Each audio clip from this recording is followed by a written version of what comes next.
Dad! Party purpose. Dad! Bring your family together. Optus Family Plan with 4 SIMs and 250 gigs of data to share.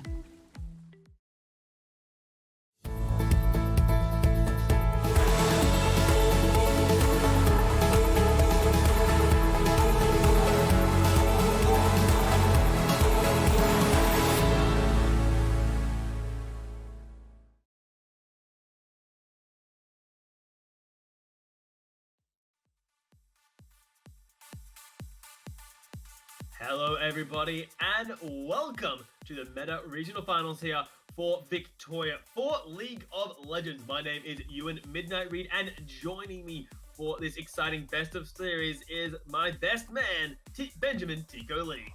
Best man, are you getting married? Not yet. Hopefully not yet. At least.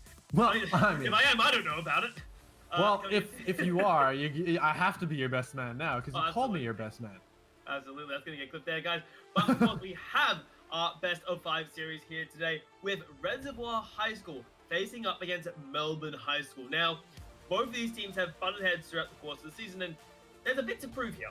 Because when you look at Melbourne High School specifically, they won the grand. I think they were in the grand finals for 2017 or 2018. I can't remember if they won or not. Tico, how did they go? Well, Melbourne High School, they took it. Oh, they took the victory. Yeah, they won. They went on a live stage at Margaret Court Arena. Oof. And they took the W, and they decided that they were going to win the game. So they did so, and they had bragging rights from 2018 actually, but as a different roster than what we saw in 2018. So I mean, you'd hope so because 2 years of high school is going to be a little bit different, especially when some people graduate. But Melbourne High School, they still have a rather strong team coming up into this regional finals, so we'll have to see if Reservoir High School can mount up to that. It'll be very exciting to see how these two teams butt head. Before we dive into that, of course, we are of course in partnership with the people you can see behind myself and Tico. That is Acer Intel, Optus, Torrens University, as well as Harvey Norman. So thanks for them helping us run today's event. As we are not going to waste any time, Tico. We're not going to waste any time, spending hours drawling over the patch notes. The only thing we will really say before we dive into our first game of this best of 5 is that Lilia, the brand new champion of Summoner's Rift, is not available for either of these teams to grab, so we don't have to worry about the brand new champion throwing everything into chaos. Yeah, I mean, she's quite a bit to deal with, and she's not even been released on public servers for a week, so neither of these teams can bicker. They were basically into the patch, but without Lilia. So just keep that in mind as we move into the pick and ban phase. And going through so far, nothing too odd in terms of specific target banning. The Katarina is a perfect example of teams doing their research and saying, hey, you've got a really strong Katarina player in mid. We're not dealing with that. We're taking that away, and there's a few target bans coming out because these champions aren't necessarily meta champions, the Katarina and the Vayne. There's quite a bit of, I'm not going to say that they definitely have, there's a bit of, I've lost for words really. Personalization? Yes, individualization for these bans because they're not meta necessarily. Vayne is very late game scaling. She's single target. Katarina as well. She does quite a bit of burst, but she's easily countered by CC. So if they did want to pick her, it'd definitely be more because they're individualized champions. They're more comfortable on the side of Team Reservoir on these champions. So Shen being a more meta champion, being taken away as well from Orbital. Yeah, but instead Orbital's like, fine, take one more tank. I'm still going to grab arguably one of the strongest tank top laners in existence in League of Legends right now. That is, of course, the Ornn. But I love the answer. The Trundle makes Ornn's life hell because Ornn's like, hey, look, I got all of these resistances. They're all mine. And Trundle's like, buddy, no, they're not your resistances. There are resistances. Yeah, definitely so. Trundle is, I mean, he basically steals everything. He's similar to Nico. He's like Nico original, where he steals everything. Or Silas original, like, steals all your resistances. They've looked at Sejuani, who loves to build resistance. Trundle's going to have a field day of whose resistances he he just wants to make his own because Orn builds ridiculous amounts of resistance. Sejuani loves to build resistance. Like, if they lock in something like a Nord to support him for the side of Reservoir, they're just giving Trundle the pick a little about who he wants to be able to kill. Yeah, definitely. So I love this Jinx pick. I mean, Ashe is very meta. She has quite a few slows. She's got potential to lock down. Enchanted Crystal Arrow is a huge turnaround for team fights, especially when you're against like a somewhat immobile AD carry like the Jinx. So Ashe a really good safety pick. And I'm not exactly sure if a Jinx is a really good pick to counter that one, but... Yeah, there it is. That is... it's about what we expect now. When we look at professional play, Orn is one of the most prominently picked top laners, and people have finally figured out, hey, just pick Kayle. She scales ridiculously well. I think level 16 is the point where Kale's like, all right, this game is just my game now. And Orn struggles to punish Kayle in the early game. Like, he can, absolutely. It's very difficult to do, however. They are now starting to take some supports away from Reservoir High School, but also on the side of Reservoir High School, they're taking some supports away. Good flex with the Karma as well, because there is every potential that can be taken in the mid lane, even though we have seen quite a bit of it in the bot lane. I'm surprised we aren't seeing a little bit more meta in terms of the bot lane. However, we're waiting to see what the rest of them are coming through. Echo, a really good hard engage, especially in the mid lane, hard to counter, but we'll see what they pick up with this first pick coming through. I think part of the why we're shifting away from what has been, the bot lane dominance so far is because Aphelios received a nerf this patch. Now, is it enough of a nerf to say that, hey, Aphelios is completely unviable and no longer first pick? Well, absolutely not. But it's now to the point where you have to seriously ask yourself, am I, as the AD carry player, mechanically skilled enough to pull it off with the reduced damage output available? Unless you're a top tier AD carry, I honestly think Aphelios is just not blind pickable anymore. So that's why we're seeing the emergence of, for example, the Jinx coming in and say, hey, I need something late game that's going to do well.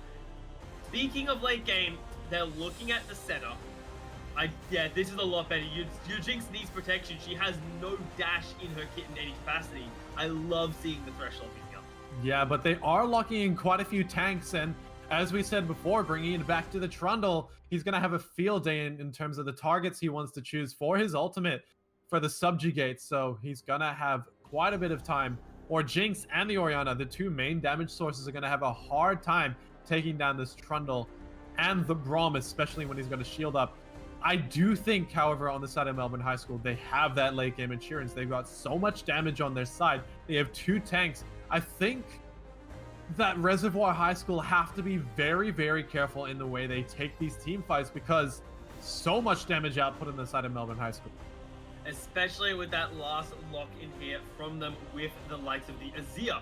Late game hyperscaling attack speed mage. Like, we've all seen an Azir tear your team apart in 3 seconds with an Emperor's Divide into just his soldiers standing to attention. It's horrifying. It is nightmare fuel. Both teams, I think this is really important to know here, Tico. Both teams have tremendous scaling. They have two late game damage dealing strengths. Kayle and Azir on the side of Melbourne High School are insane in the late game. And Reservoir High School, of course, have the Orianna as well as the Jinx. These teams are going to 40 minutes, I hope, because that'll be great. They're going to 5-6 items. It's going to be, if it goes the way I want it to go, it's going to be literally one team fight blows the game open at 40 minutes. Let's go. Yeah, well, I mean, I wouldn't be surprised if one team gets to their Dragon Soul point, and then there's a massive team fight, and then people start to snowball from there. But I do think that it is going to take a while for it to get to that point, because, yeah, as you said, late game scaling, they have to make sure that they don't give a snowball away for the team. So I do not expect that there will be too much fighting in terms of trying to get that early advantage. Doesn't mean that they won't go for an invade on the side of Reservoir. They have the power to do so. Yeah, like with the Thresh and the Sejuani, I do expect an invade. Like, why wouldn't you? I mean, especially when you're up against Braum, level 1 can be very dangerous, so that might be like the threat, because Braum can get concussive blow stuns on every single member of your team if you're not careful. So that is like the one threat, I guess, of looking for the likes of an invade. But like as I was saying, early game, not much is gonna happen. Azir nullifies his lane, Orianna nullifies the lane. Thresh doesn't really want to fight a Braum. The only fight I want to see is top lane, because Kayle, if you're on the side of Reservoir, like, you can't let Kayle scale no matter the cost. Yeah, it's like going into a Nasus except worse. Because, sorry, I had to take a dig at your champion. Really, like, I play one champion, and you just have to have a dig at him, don't you? I mean, you're not wrong. The reason why, because Kayle, Nasus infinite scale. No, Kayle will tear you apart before you even get close to her with her level 16 power spike. So, and also you can build, you have Lich Bane, if you're deciding to, flash one-shot the Jinx, if you're feeling really cruel, and you go for, I think my personal favorite on Kayle is Rylai's Crystal Scepter, because they're not allowed to get close to you. Yeah, it's gonna be rough for them to be actually able to get onto the backline, especially when there's so much damage, so much tankiness, as well as a Braum shield. But we are just finishing up the spectator delay, so we're gonna get ready for you guys as well. The loading screen gets up, so please don't go anywhere. We'll be right back with some Game 1 action between Reservoir High School and Melbourne Grammar High School.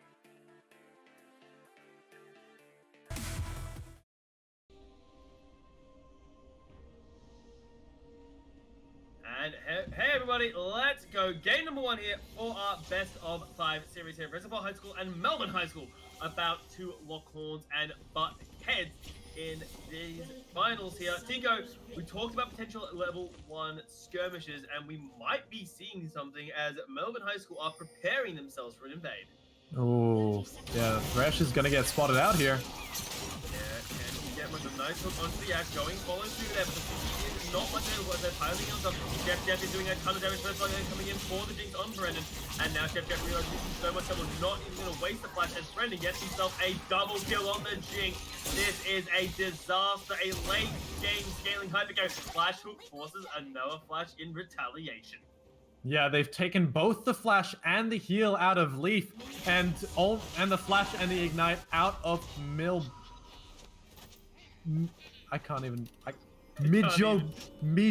or Mijobot. I don't know how to pronounce it, but they have the flash and the ignite from him as well, so they're able to get a 2-0 advantage over that, to be able to take that advantage. But with 1,000 gold difference between the teams already, it's gonna be a snowball game, especially with some late game scaling champions on Reservoir. Oh yeah, the fact that Jinx is 2-0, the fact that Jinx already has 2 long swords sitting in her back pocket is really worrying, because Melbourne High School's idea on the bottom lane was to hold fast, go even, and then use the Braum and the Ashe utility to do really well in the later styles of the game. The fact that now they are not going to have that possibility, and that Reservoir are going to have now a more dominant bot lane and can start playing aggressive on the bottom half of the map using the Sejuani too, is honestly really alarming here. As talking about Sejuani early, she's here for some cheese shenanigans here, as Double 2 hasn't been hit yet by the bot lane, but if you hook on to the Braum, gets him locked up, the flash from chat will get him out alive.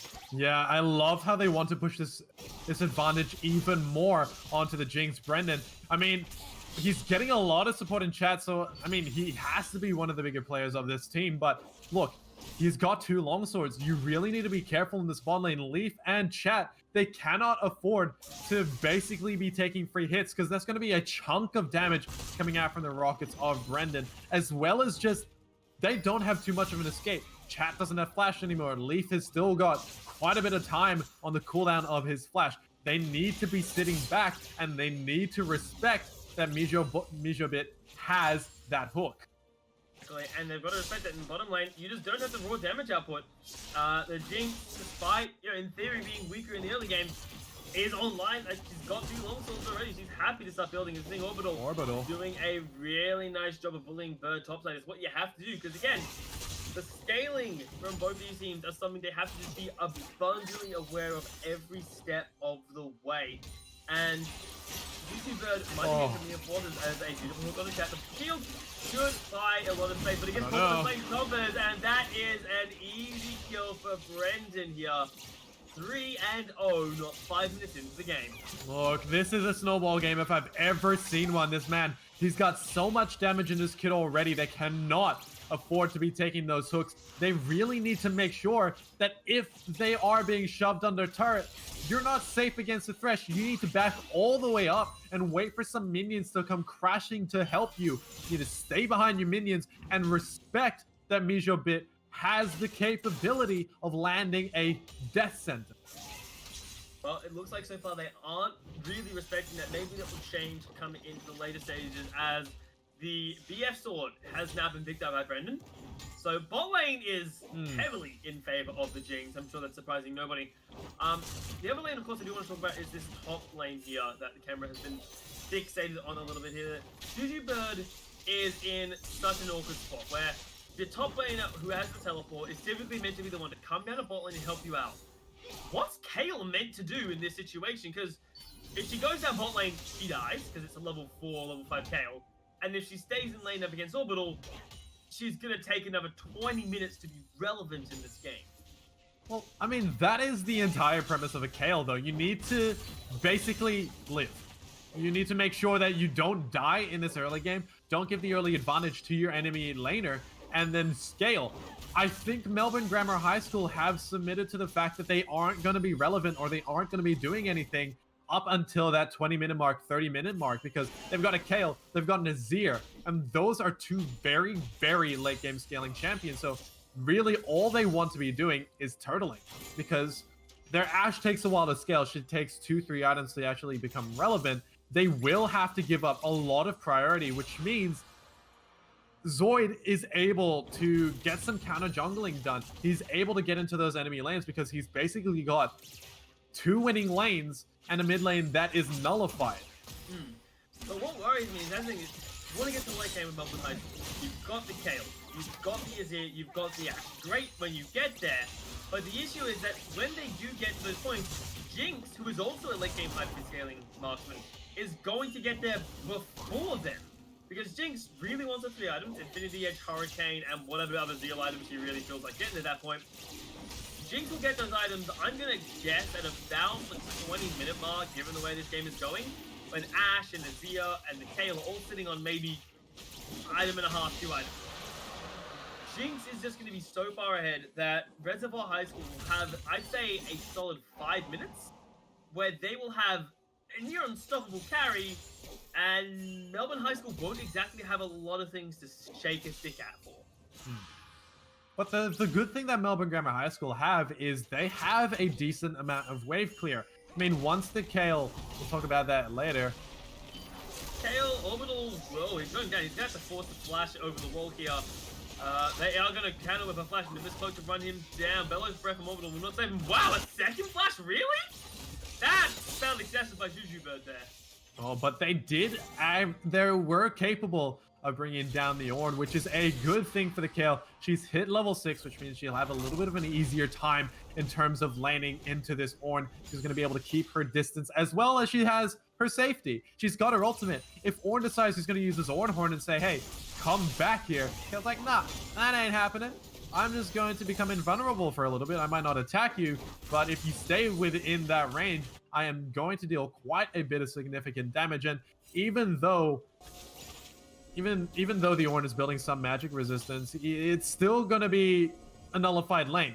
Kale doesn't want to be doing anything. She's not looking to get some pressure unless Gomen Asai is like, hey, let's get a kill. But that's really only going to happen in the early game.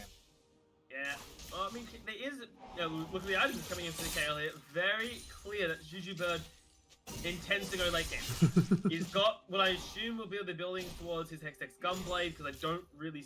Player's Rune King actually might be an option too.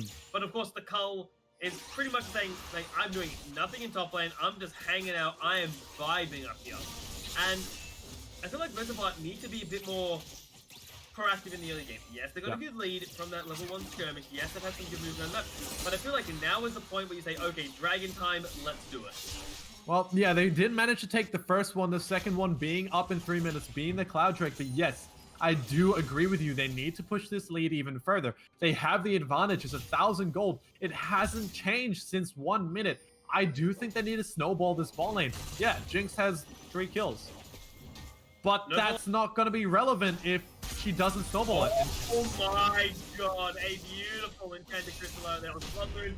Blood Moon gets a shockwave, not going to be able to save him. Flash will run him down. What a shot by Leaf there. An absolute snipe coming out from the Ashe. That was a beautiful play, a beautiful display of teamwork. Yeah, Chef Jeff needed to use his flash, but I mean, he's got other escape tools as well. I love how Juju Bird as well has overheal. He's just making Orbital unable to fight back, really, because Orbital needs to be able to get on top of you, which means Juju Bird's like, all right, that's fine, I'll just heal up. I've got Fleet Footwork, I've got my Vam Scepter, I've got my Corrupting Potions. Like, Zu's got everything he needs to be able to survive in this top lane, bar a really effective gank from Zoid on the Sejuani. So Zoid's coming around though. Be fine, but there we are. Call of Forge God coming out. Lovely dodge there. Bella's Rep does get the Riddle Cross there. A charge in from the Sejuani does get the CC down, but I actually just don't think they have the damage. Yeah. They just straight up do not have the damage to kill Juju, but he's level 8. Like, he's not exactly squishy. Meanwhile, down on the bot side, they're going ham. Yeah, Shaq does get a glacial vision down on the Brendan. Brendan needs to be careful. Forced to flash early. Did not want to risk the Trundle getting on top of him. I also love how Brendan has his Nimbus Cloak. He's like, okay, even if I do get in a little bit of danger, especially with that Pillar of Ice, he has that extra movement speed. And, I mean, even with a low mobility Jinx, you need to make sure that you have that form of safety in your back pocket in case things do go wrong. 3-0 still, and I feel like they are struggling to snowball this lead. Well, like I said before, they have themselves the Dragon. They've just picked up Rift Herald as well. I would expect, and this is just, it's just falling, you go back bot lane. You get your level 6 on Zoid Sejuani, which means you have the Glacial Prison.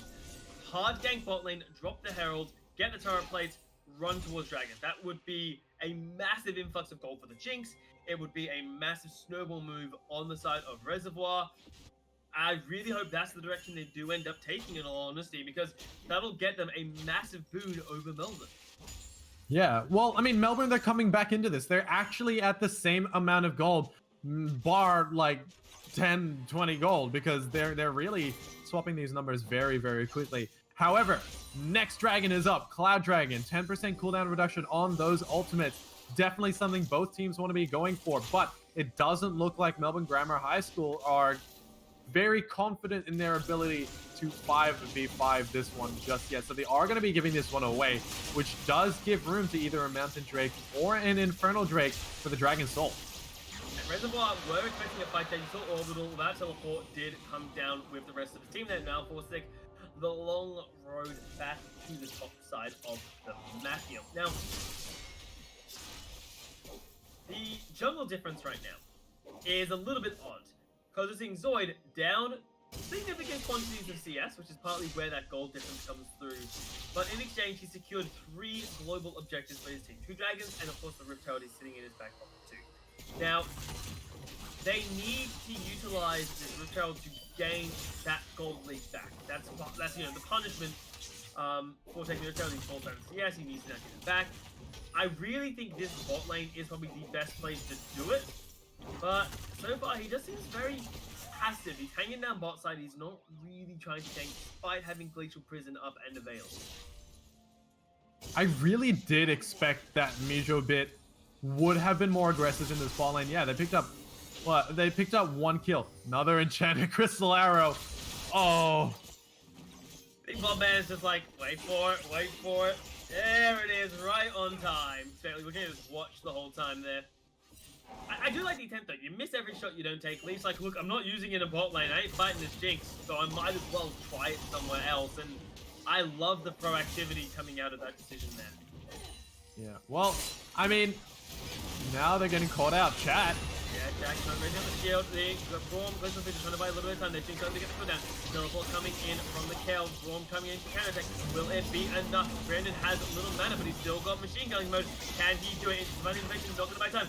First kill goes down. Jinx is excited. He's looking like he was surrendering now, but with Chef Jeff arriving, the instant flash out there from Zoid does form a disengage coming out from Reservoir. Yeah, but Reservoir, they do take the advantage in that fight. Wait. Yep, there it is. Chef Jeff forced to slide his way out of danger, but gets out alive. Yeah, he had time to be able to escape from that one. Had his Emperor's Divide, if necessary, to put more distance. Lordy, that's Huge that plays. is what we call greed. He had very little health.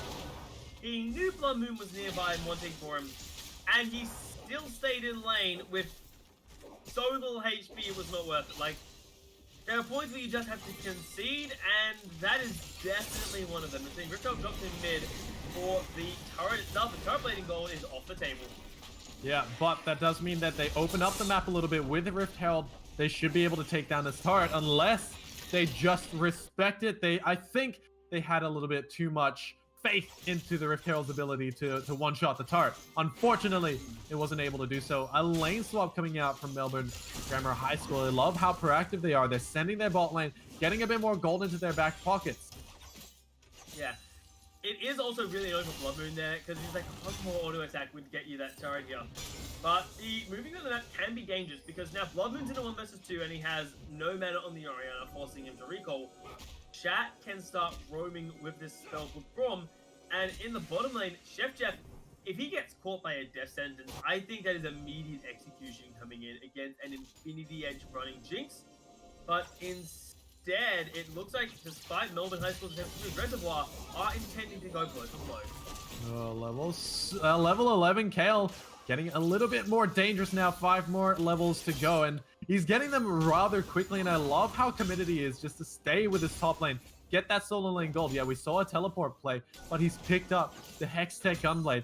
He is saying, okay, I'm just here to sustain this lane up until I hit level 16. There is no fighting happening top lane. I'm going to make sure that this top lane is warded and that you have no chance of picking up a kill. And off the back of that, I might get a little bit more damage on you as well. Exactly, and there is very little that Orban can actually do in this situation. If he forces the fight on his own, he dies. So he's simply forced to absorb the pressure of the Kale, and you can only do that for so long as an Ornn before they just run you down there. So I love this move on the rest of the map. They finally get down that mid-tier 1. Reservoir needs to keep being proactive around the rest of the map, however, because if they simply sit back and come into a second, and Chef going in on the Blood Moon. Blood Moon is just getting a little lovely flash over the shockwave there. The stopwatch to buy time, but I'm not sure Blood Moon gets over the barrier bait. Are you kidding me? There we go. But he survived for a damn long time. He did. One thing that I do want to note that happened before that was, Gomen Asai was giving his blue buff over to Chef Jeff, but then he picked up the blue buff himself. Nice on that one. But as a consequence of Blood Moon dying, this dragon is basically free for Melbourne High School there. Brendan stole Dragon. That's Dragon Soul. That's Dragon Point for them. Okay. So, lovely hook coming out on Zuzu. Brendan gets exhausted down, but he is running away. He comes close, not getting the CC down onto him. Finally going down there. But Zuzu not in front. Yes, he does get a step down, but it will not manage. Divine Intervention will nothing but time. Zuzu Bird will surely go Crystal down. Arrow. No, he gets out alive. Enchanted Crystal Arrow will be the death of Zoid. A beautiful super Reservoir, but perhaps gave him a bit too much confidence. Oh my gosh. Now they're going in on Ornn. They're going to see if they can run him down. Orbital has to run. He should be able to do so quite easily, though. Yeah, you're not taking that on making it because of him from Mars, but that steal from Zoid, no, not from Zoid, sorry, from Brendan is massive. Because Melbourne High School, like, okay, we can slow down the Dragon Soul, we can try to take this game a little bit slower, and to have that taken away is such a pain in the ass, because now you've got one dragon away from Sulphur Reservoir. Which does mean, yes, they can choose to fight when they want to, as opposed to saying, oh god, we've got to go deal with dragon contest now, because they're down in gold by about 1,000. They're making a few odd plays around the map, but they've still got, again, Jinx coming up to those 2 items. Yeah, going for that Zeal item. But it doesn't mean that she necessarily does as much damage just yet. We all know AD carries, they want to go for their 3-item power spike, especially when it's a Jinx. You have those sort of traditional AD carry builds where you go either the Runan's Hurricane. On the Jinx, you definitely want to go with that, especially because your rockets, they stack, especially the splash damage. It does quite a bit of damage, so it is going to be quite a bit of fun for the Jinx to start dealing some damage with that Runan's Hurricane. However, that does mean she's taking a bit of gold from the rest of her team. That doesn't mean that they are falling further and further behind, but looking at the gold difference between the two teams, it is 1,000 gold in favor of Melbourne High School. And and the question becomes, well, where is that gold? Why is there an 1,000 gold advantage? Jinx, she's got a 30 CS lead over her opponent. You look at the jungle and the mid lane. Did I call it right? Yes, I did. 1,000 lead, over 1,000 lead for Gomez-sized Trundle, as well as approximately 1,100 gold lead for the Azir over Blood Moon's Orianna. This is where the massive gap is between these two teams. It's a bit of a worry, but it is recoverable. Because at the end of the day, Sejuani, she's a tank. She doesn't need the highest gold income. She needs her Cinderhulk and her Warmox, and she should be good to go after that. You need to keep Brendan up and moving. The issue is that he's fallen static a little bit, but with the Hurricane, that should, and I say should with like parentheses because we all know that these games can go disastrously sideways when a caster says something. This should give Reservoir an opening to get a good team fight. Juju Bird, he's going quite a bit aggressive, but he should be fine. Blood Moon should be fine, however, into this Kale. All he really needs to do is sit back. Kale, however, has finished up the call, building towards, I would only believe it was a Guinsoo's Rage Blade, just so you can get those stacks a little bit quicker. Yeah. Look at the lane allocations, though, here, from the side of Reservoir. They're keeping on with the team in mid, which, in theory, isn't horrible, unless you're being 1-3-1 by an Azir, in which then you just lose turret free.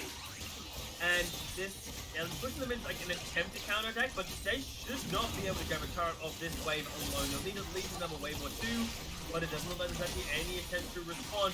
A goes to pushing down on to Chat, doesn't even force to disengage, but she's buying another time, but someone coming in from the backside as well. Brendan needs to be careful again. This thing's a huge source of damage, in the front line, needs to be careful. A couple more hits will take him down. Call of the Portugal gets Chat low, but not able to pick up the kill. Yeah, unfortunate that Brendan used his ultimate a little bit too quickly, or a little bit too trigger happy with the Super Mega Death Rocket. But meanwhile, the rest of Melbourne Grammar High School are taking down this top lane. They've managed to take down the tier 2, they managed to take down the tier 1, and they get another Rift Herald charge on the inhibitor. I don't think they should stay for this though. Charge down, they will. And that is a disaster in a way for Reservoir, because now they're down an inhibitor.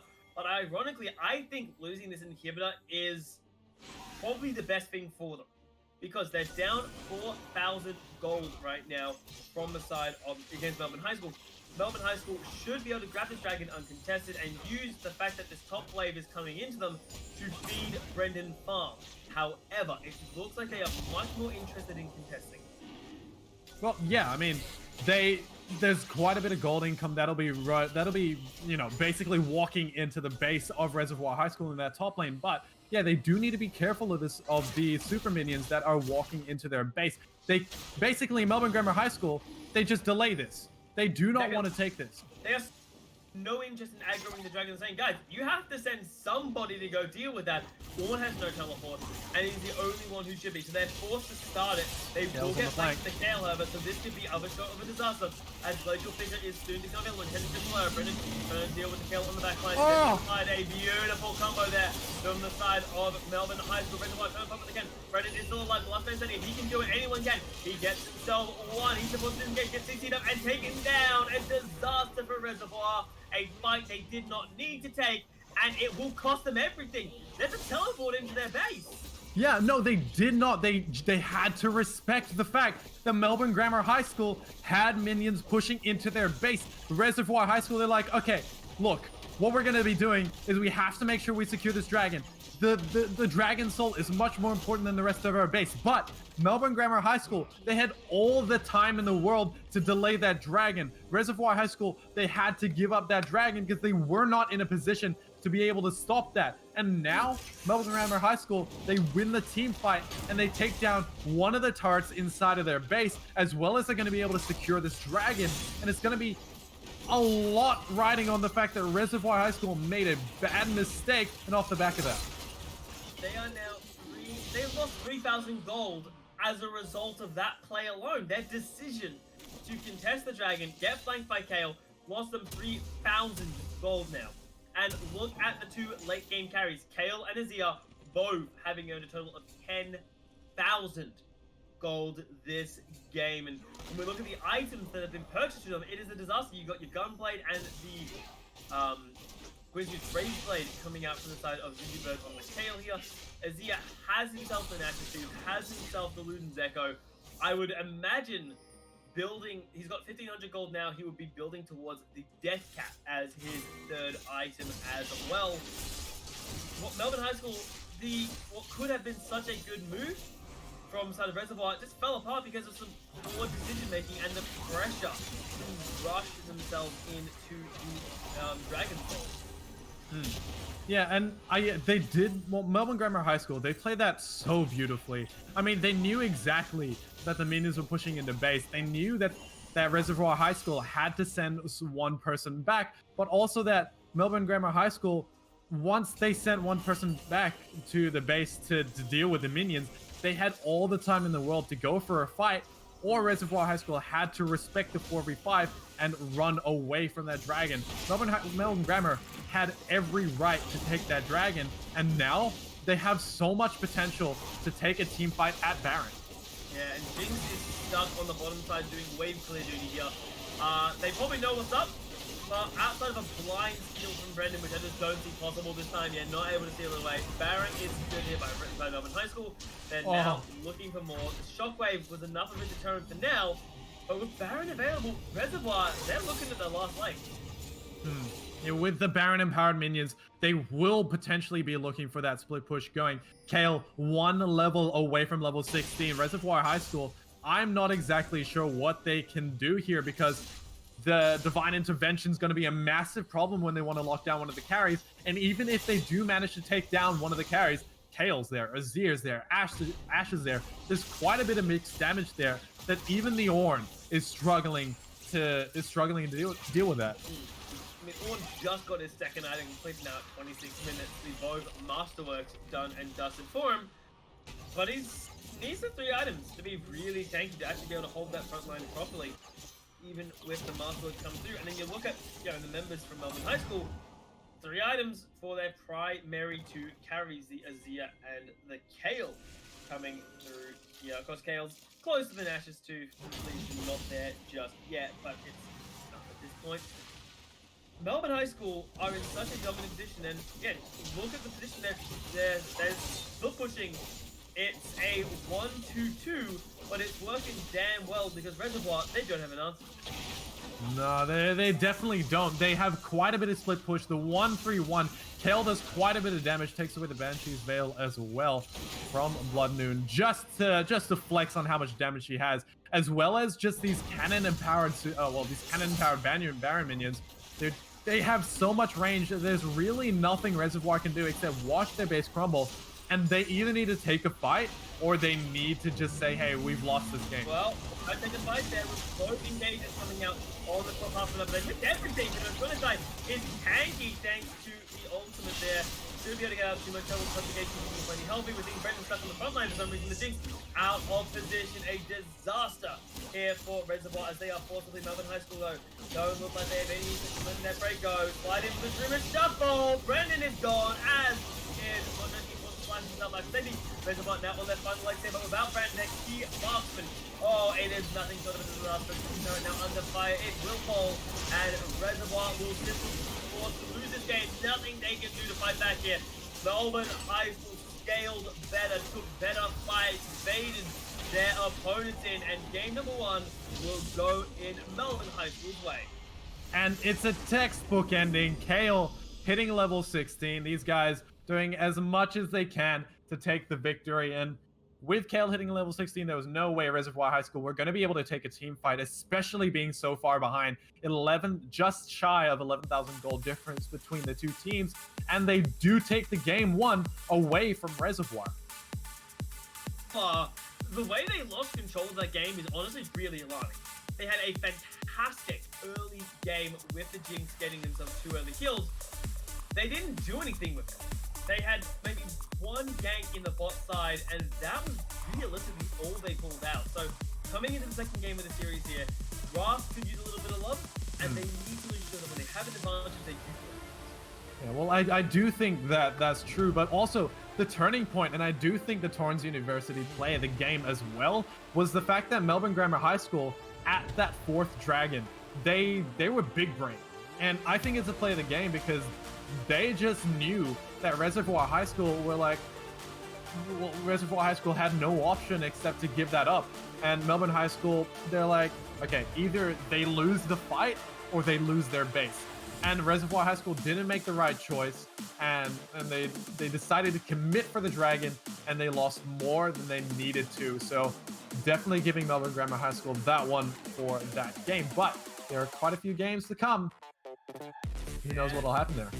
Exactly. There are at least 2 more games to come. Of course, guys, this is a best of 5 series between Reservoir High School and Melbourne High School. So do not go anywhere, as our second game of the series is right around the corner with the ultimate question: can Reservoir strike back?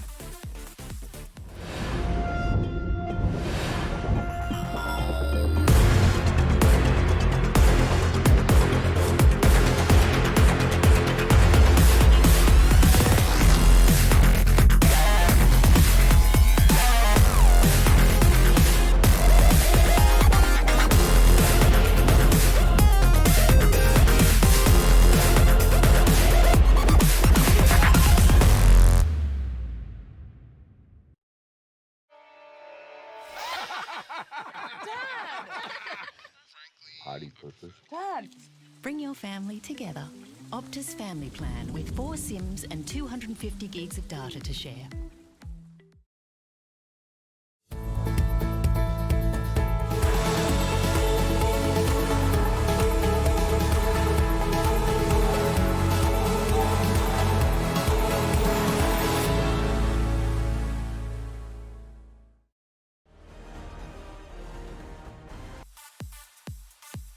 Welcome everybody to the regional finals here for Victoria for League of Legends.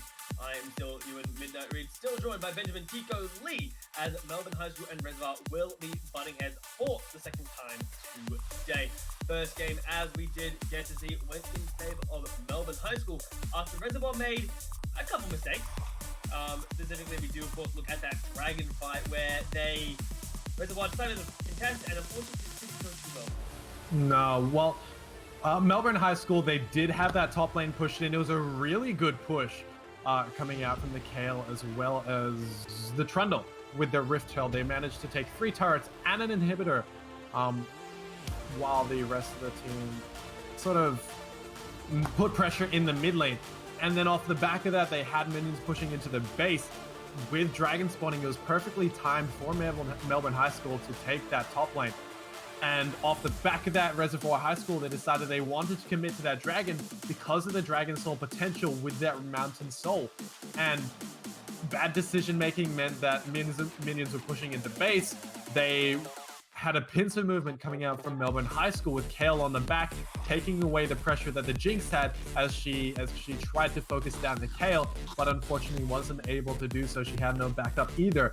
And so a 5v5 happened. Melbourne High School took the victory. Kale teleported into their base.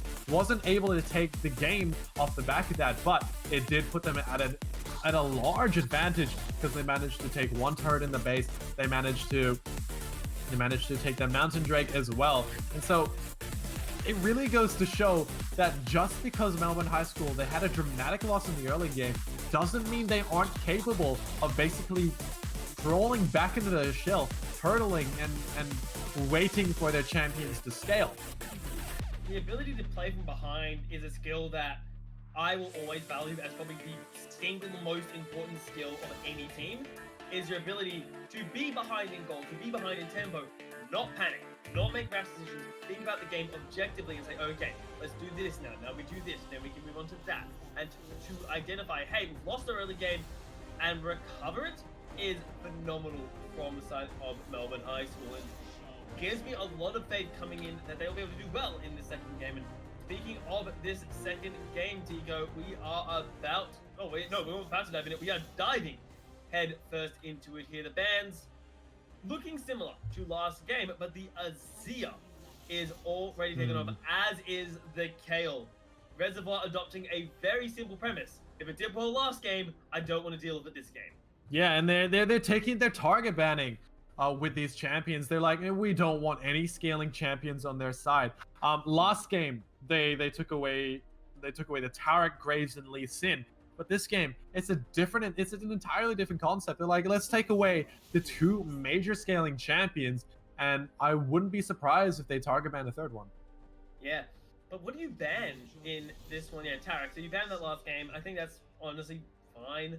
I don't see any reason why you don't let that through. But now the question is, from what was banned last game to this game, what does that open up? Karma is a possibility. If I'm not mistaken, it was also banned last game. It is a strong pick, and I mean, I keep saying it can be flexed, but it's most likely going to be in the bot lane. With an Ashe, however, being hovered here once again, but on the side of Reservoir this time. I'm loving the fact that they're confident in playing this champion. It is currently very meta, especially with the amount of heal she has for herself, as well as just the amount of rundown potential if paired with the right support. Yeah, we saw that last game. Some really nice snipes coming out from Leaf and the Ashe. But they do say, hey, look, do you want the Ashe? Come and take it. Hecarim is bold. Very know bold. he's been making a resurgence in top lane recently with Teleport and Ignite. But I feel like it is a bit overconfident to blind pick Hecarim in top lane. So we'll see where that goes, but perhaps confidence exuding from Reservoir, despite losing game number 1. Gives him a little bit more pressure as well, global pressure. If he does go top, he's got teleport. If he's in the jungle, he's roaming everywhere because he's got movement speed. Going to go predator because what Hecarim doesn't go predator? Because top lane, actually. Movement speed, Hecarim in the jungle is what I meant. But it's the fact that a lot of global pressure, but this composition oh my is god, yes. It's Juggermore, isn't it? It better be Juggermore because this Lulu is either a bait or this Lulu is either a lock-in and it's confirming what we suspect, or it's a bait to get them to say, hey, okay, so this is a protect the marksman composition. There is so little doubt in my mind. Yeah. The question now becomes, what marksman do you get here? Cogmore did recently get buffed, but it was a buff to AP Cogmore. You could still go Cogmore because I think he is just straight up the best protect composition carry you can grab.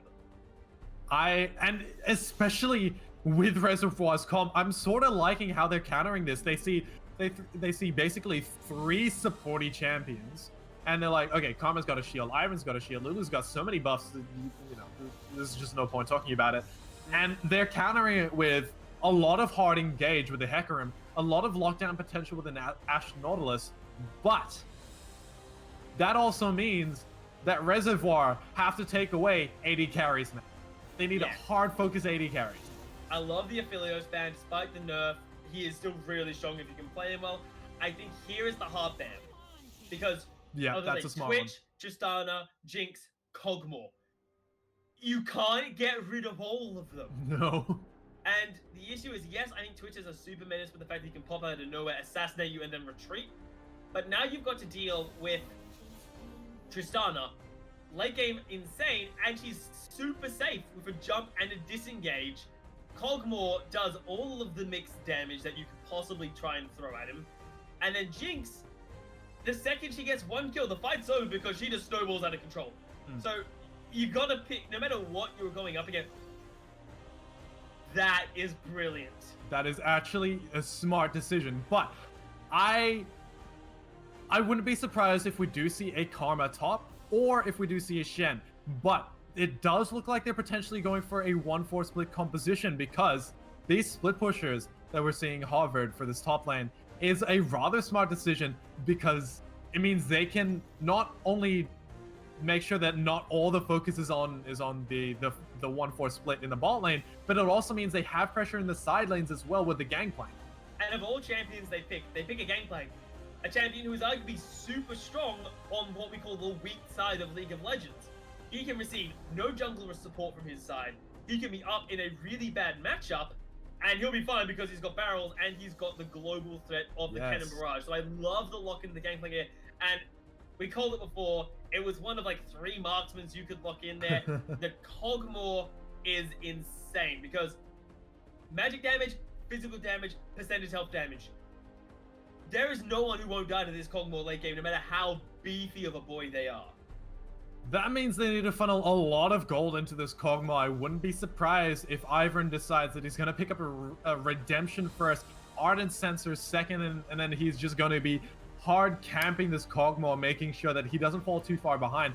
Especially in the early game, they need to be very careful about this Nautilus Ash, because that's a hard engaged ball lane against a very safe ball lane. Yeah. They should, and I say should with an emphasis of they should be fine, but I've seen some crazier things in my life. The hooks are going to be critical for the Nautilus there. If you get caught by the hook, imagine a world where Lee falls behind on this Cogmore. Just how disastrous is that going to be for Melbourne High School if they just lose Cogmore and he goes 0-3 in the early game? Your whole game plan just falls apart at that point. Yeah, and I love how they put the Karma in the top side, and tank Karma. It's gonna be, hopefully it's gonna be tank Karma, but I wouldn't be surprised if he does build a little bit of resistances, a little bit of damage, just because I do think Melbourne High School, they might lack a little bit in the damage department in terms of overall DPS. Yeah, Kog'Maw does quite a bit of significant damage, but you can't really rely on Kog'Maw himself to be able to deal with 5 members while all 5 members are trying to get on top of him and make sure he dies, because he's the carry of the team. Yeah, in terms of team fights, Cogmore's brilliant. He should be safe. He's got a Lufu and Ivan and a Karma all keeping him alive. And if you dive on top of him, you're asking to get barrels, because that's the world's easiest job for a game like to barrel you when you know where they're going. But there are easy ways to deal with that. One, early game aggression. Get Cogmore, make Cogmore completely irrelevant in the game. And that's relatively easy to do if you're aggressive enough with a heck of a jungle. Option 2, never group up for a team fight, which sounds really stupid on paper, but if you can get Mordekaiser in a split push, you actually can just avoid the Cogmore, avoid the strongest part that is Melbourne High School's composition. You should be relatively even with that one. So we'll see which way Reservoir does decide to go with that, because I'm super interested in how you deal with such a fucked up Cogmore like that. Because, again, it's very obvious you can't run at it head first, because Cogmore will just eat you alive. Yeah, he does so much damage, and even the tanks are going to be a little bit scared. They're like, maybe we shouldn't go into this full-on team fight, purely because there's 3 shields that's going to make sure this Kog'Maw doesn't die, as well as a gangplank around the corner, just making sure his barrels pop off so much damage. And they put him in the mid lane as well, just to make sure that he has the realms. He's got a little bit of support as well for the Kog'Maw. Yeah. Now, there's some very interesting things that I do want to dive really into when it comes to Melbourne High School. Specifically, it will be about the builds. I think the way that Melbourne High School is going to have to build their champions in terms of itemization and timing of itemization is super critical if they want to get this to work. But that'll be something we can dive a bit more to in-game, as there will be, of course, a little bit of spectator delay, guys, before we dive into our second game of the series here. Melbourne High School, very clear win condition here. It is get the puppy online and good to go. But guys, don't go anywhere. Second game between Melbourne High School and Reservoir is about to start.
Guys, we are back into it. Second game of the series here. Melbourne High School up against Reservoir. Melbourne High School, of course, sitting at a 1-0 game state in this best of 5 series. And it's going to be very important for Reservoir to be able to get control of this game because Melbourne High School have made no attempt to hide what they are trying to do this game.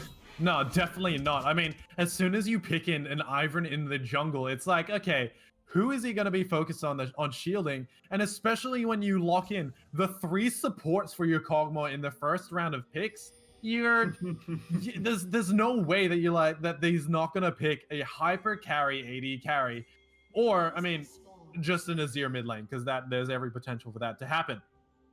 Yeah, it's a lack of subtlety, sure, but it doesn't matter whether they see it coming because in this situation, they see the Kog'Maw.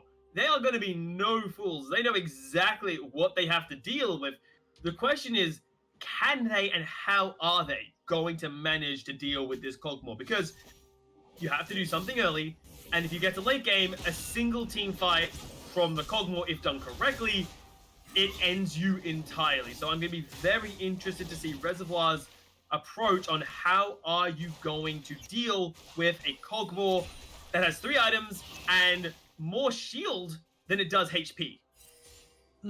Yeah, it's gonna be a problem, but that's later in the game if they get to that point. I mean, Reservoir High School, they really want to get an early advantage, especially with the Hecarim. Lock down the potential targets, make sure that they aren't dealing as much damage as they potentially should.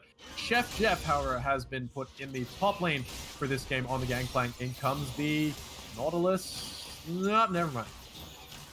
Attempt on Nautilus hook there. The issue is that the clapback is simply too much.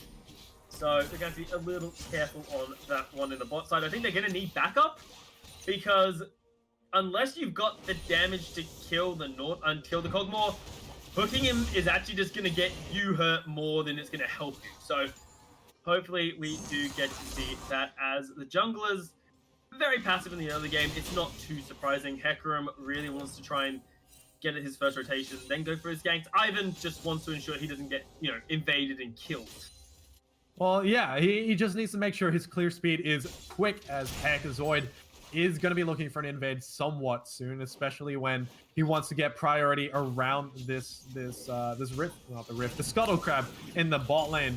And it looks like he's doing so. He's just making sure that Gang in the mid lane. Blummu might be in trouble. Gets caught up. CC down and will be taking down barrier. And Flash might keep him alive. A couple more hits from Gonne's side, but he's not able to get the damage down. In comes Hecarim. Yeah, Hecarim on the counter gang. So, and we're seeing that Zuzabet's a bit too far forward. The tether from the Karma should be enough to force the disengage once again.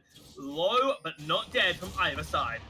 Yeah, quite a bit of... I love the proactiveness coming out from these junglers, especially from an Ivern. Because usually at a lower level, you don't necessarily see an Ivern gank level 3, level 4. But a lot of the time, when you go up into those higher elos, Ivern is actually quite a good ganking jungler, even at level 2.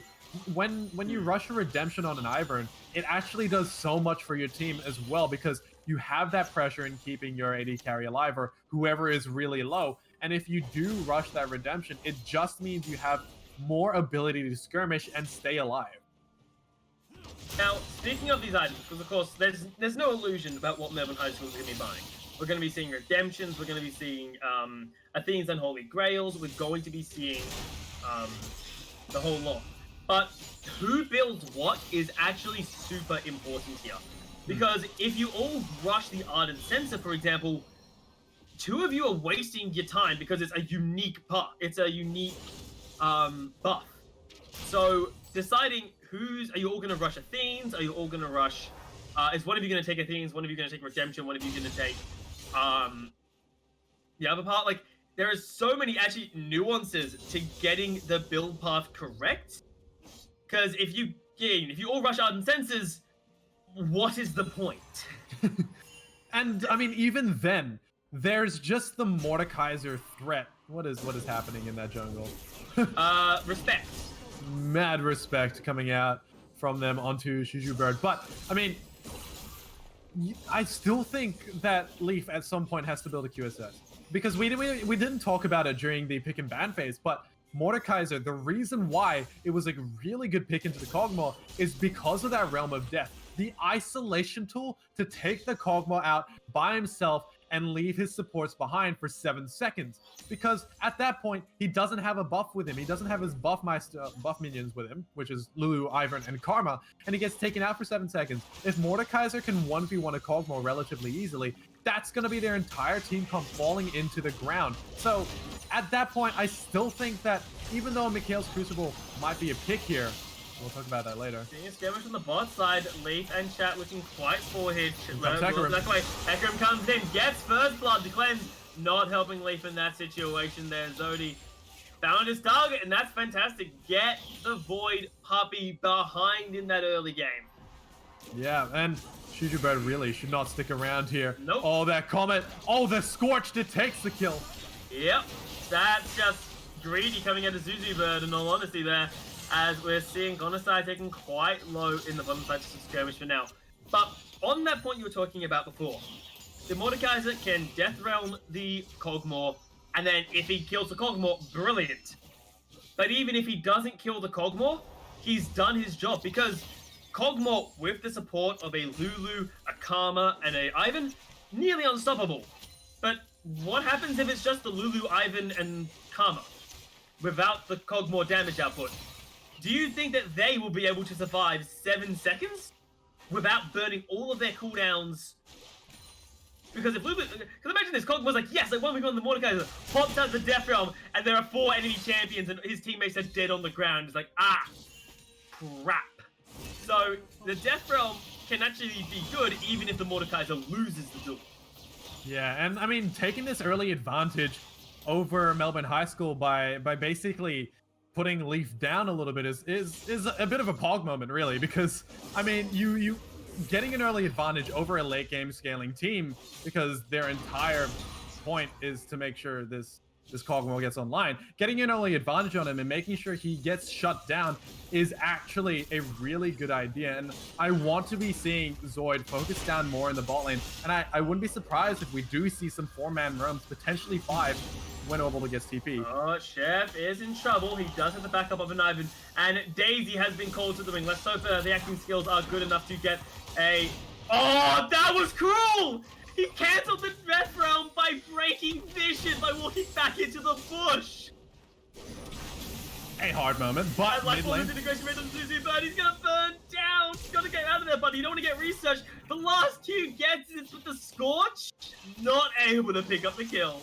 Oh, that is so unfortunate. Leaf. And now Leaf's in trouble. Walked way too far forwards. No cleanse, no HP, no way of getting out alive in that one. Blood Moon now in the middle lane. Fights all around the course.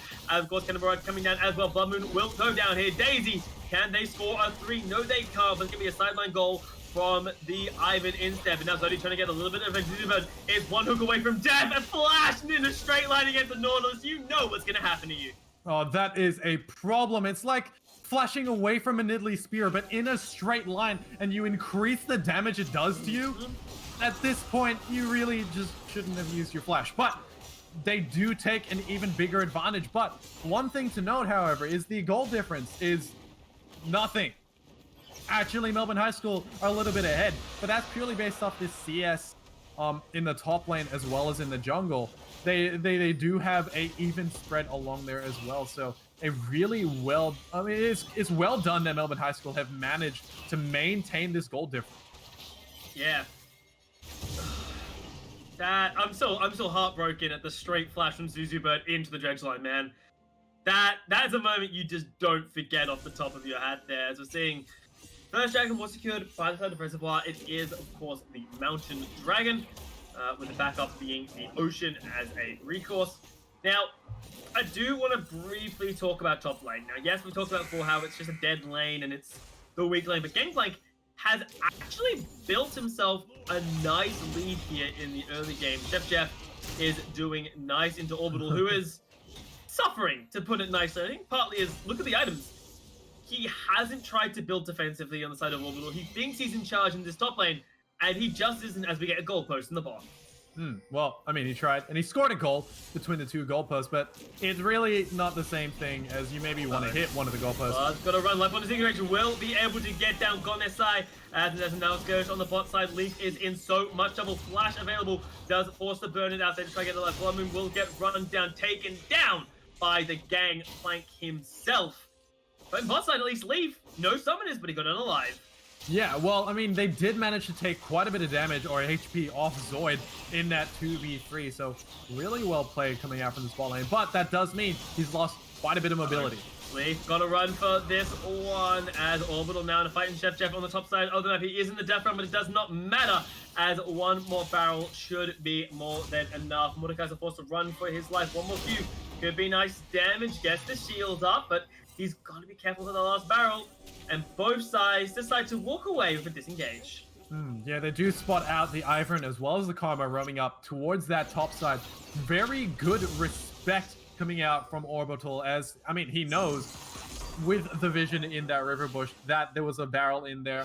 And Gangplank can get so much damage off with those barrels, especially when he yells it out, you know, barrel! But in a way, Chef, it's going to get worse because look at his items. He hasn't even got his Triforce ready to go, and he's causing Orbital some serious problems here. Orbital, he is rushing towards his Hextech, but I just don't see that the Protobelt as a good idea here, because Protobelt up against a Trinity Force Gangplank is just going to keep parlaying you in the face, and it's going to get worse and worse for you. So Orbital, in a rough situation as it is, might need a little bit of backup from his jungler. Here's the thing though, Orbital, he isn't focused on the matchup between Chef Jeff. He knows his job, lock down the Kog'Maw. And what he's doing here is he's picking up Protobelt because it gives him that little bit of an extra dash to get that little bit closer to Leaf, pulls Leaf in it as well, and then just locks him in the realm of death and takes him out of the fight for 7 seconds. I don't think it's a smart decision into this matchup, but he is thinking into the future, and I do think that's somewhat big brain. Yeah, lose lane and then die against the Kog'Maw in the Death Realm, but be able to make it worthwhile as a thing.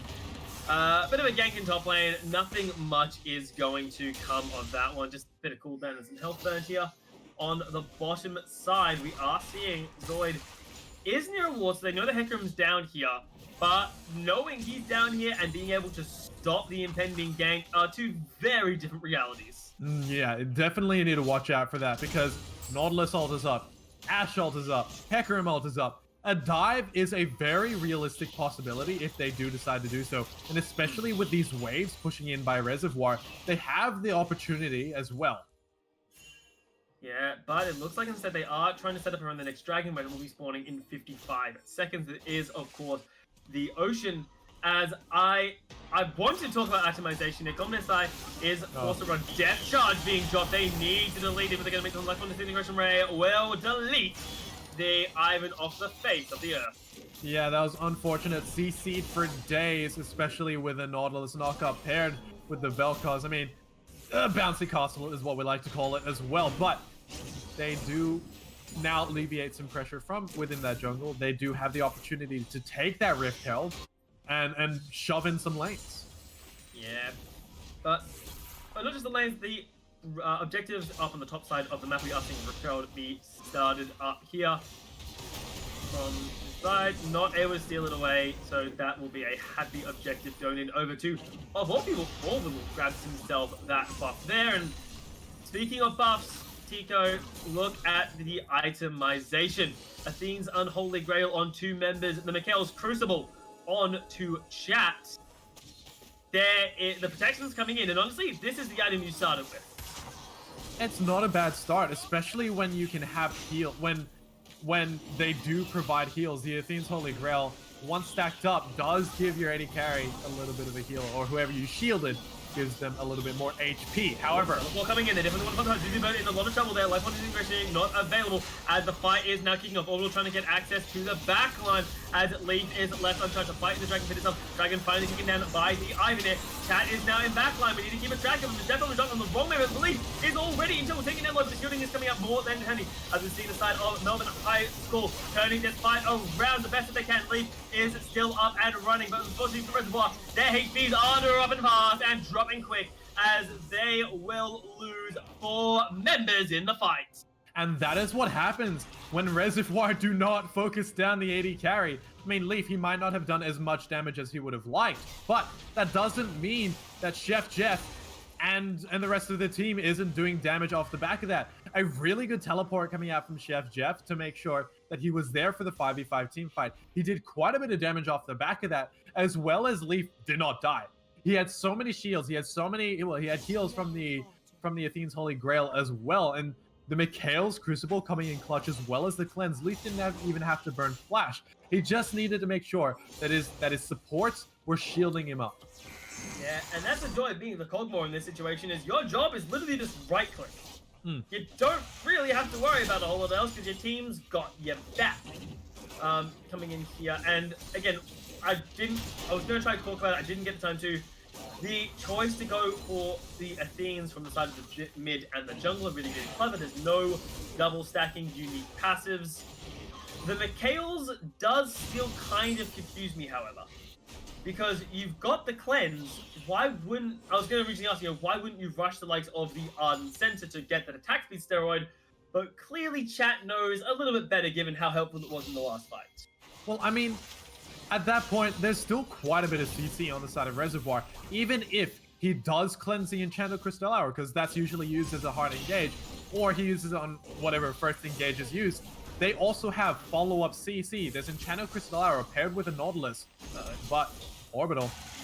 Bird in a bad position. He gets pulled in, does get out without too many issues. Lifeline integration is annoying, but nothing he cannot recover from in this situation here. But he still needs to be a little on the careful side, because look who's roaming around the map. We are seeing Zodi and Midge a bit on the Nautilus Hecarim combo, just doing a bit some roaming.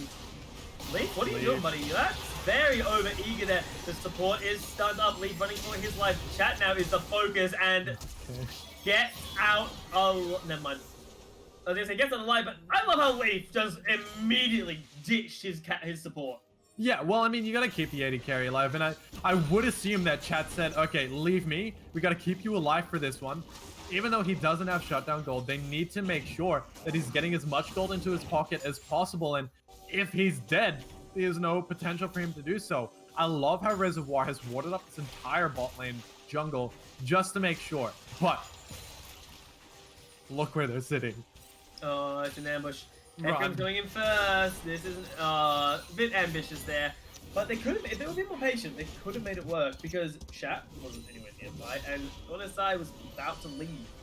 So maybe a little bit over ambitious to kill the Cogmore, although I can't really blame them considering Cogmore is the entirety of Melbourne High School's win condition, as the Blade of the Ruined King is now sitting in his inventory. Yeah, well, there's some percentage health damage coming out already, and he's going to start hitting like a truck once he picks up his Gwynsu's Rage Blade, but he's still quite a bit off that. He needs to start getting some minions into his back pocket, because he's sitting behind this Ashe, and Brendan's doing really well to be able to, you know, get ahead, get some damage off. And even then, there's also a Vel'Koz who does quite a bit of damage with his Luden's Echo, got the Blasting Wand. He's got magic penetration with his Sword Boots as well, so they've got quite a bit of damage. They need to be careful when it comes to those team fights. Yeah. I mean, with that life form disintegration ray, you do have access to the likes of true damage from the Vel'Koz, so a lot of damage potential if he's able to get the 3 stacks of his passive out and running. And again, all of it is coming towards poor little Cogmore in the bot lane, as Next Dragon 38 seconds away. Key items are completed. Again, you've got the Athenes and the Redemption. Some Zuzibos got some nice footwork, but that's a lot of things being thrown onto the Warhammer. But now Leaf's like, buddy, you gotta get the hell on my mid laner. And this Nautilus will be the sacrifice in this situation. Over-aggression coming out of Reservoir gets them punished. You know, one thing we didn't point out was the amount of lockdown potential and CC that Melbourne High School has to run down one champion. They have so much in terms of slows and so much in terms of just hard CC. Yeah, it might take a while for them to be actually impactful, but the rundown potential and the lockdown is huge, especially when they have so much not resistances, but they have every potential to sustain fights, as well as just make sure that the people don't escape with their life. Yeah. Now, this Dragon give up is quite smart here from side of Reservoir. I don't know. Blood Hunter? Blood Moon, seriously? I just talked about how you're giving the Dragon up. You can't contest it in this position and almost get sniped down by artillery of all things here. But Chef Jeff now maybe a little bit overextended, force the flash, should get out without too many issues here. Because Orbital, he probably doesn't want to fight this one, gets deleted as a result. Teleport coming in from the backline as well will keep Chef Jeff alive. And Reservoir's decision making, unfortunately, is starting to fall apart. Yeah, well, they tried to get a pick on the Chef Jeff, but he's got a little bit too much damage in his kit now. Essence Reaver, Trinity Force, in comes the fight. Oh, Zuzuba gets locked in, but that is simply a bait as Zoid is taken down low here. And mind you, this is where Cogmore is not present during any of this, and they are still losing their ground in every capacity. So Melbourne High School, the nearly 5,000 goals lead they've accumulated, it's doing them nicely. Yeah, you know, I love what they're doing here. They're giving some solo XP over to the Cogmore, which is a smart decision and smart like gold into his pocket as well, because they want to get this Cogmore online as soon as possible, and they can't really do it when he's got like 3 supports in his back pocket. He's going to be XPing up very, very slowly. So they do shove 4 members up in the top lane, and they force a lot of Reservoir to go up in the top lane to deal with that. And as soon as Reservoir decide, no, let's go for this Cogmore, because we saw a couple pings, Melbourne High School, the rest of the team's like, okay, Leaf, this is now when you leave, just so that you don't die. Yeah.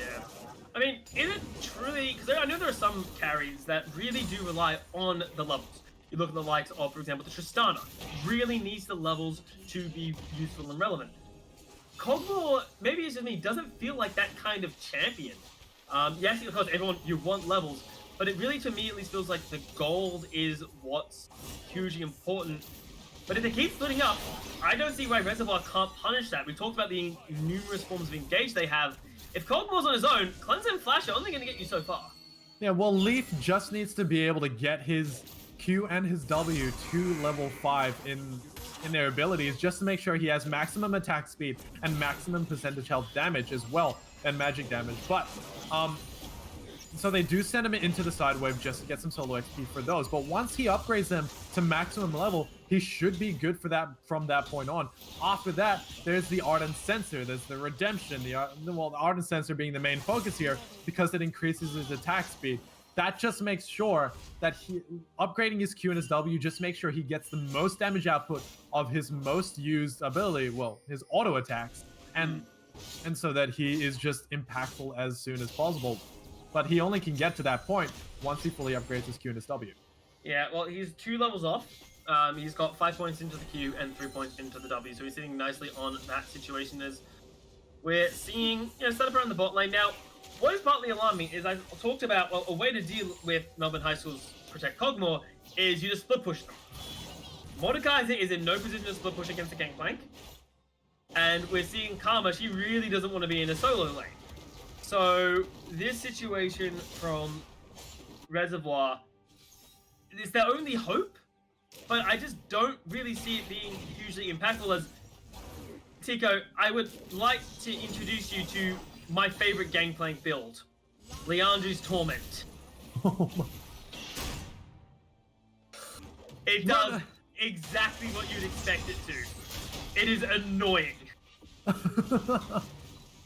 And Chef Jeff knows that it's just going to annoy him.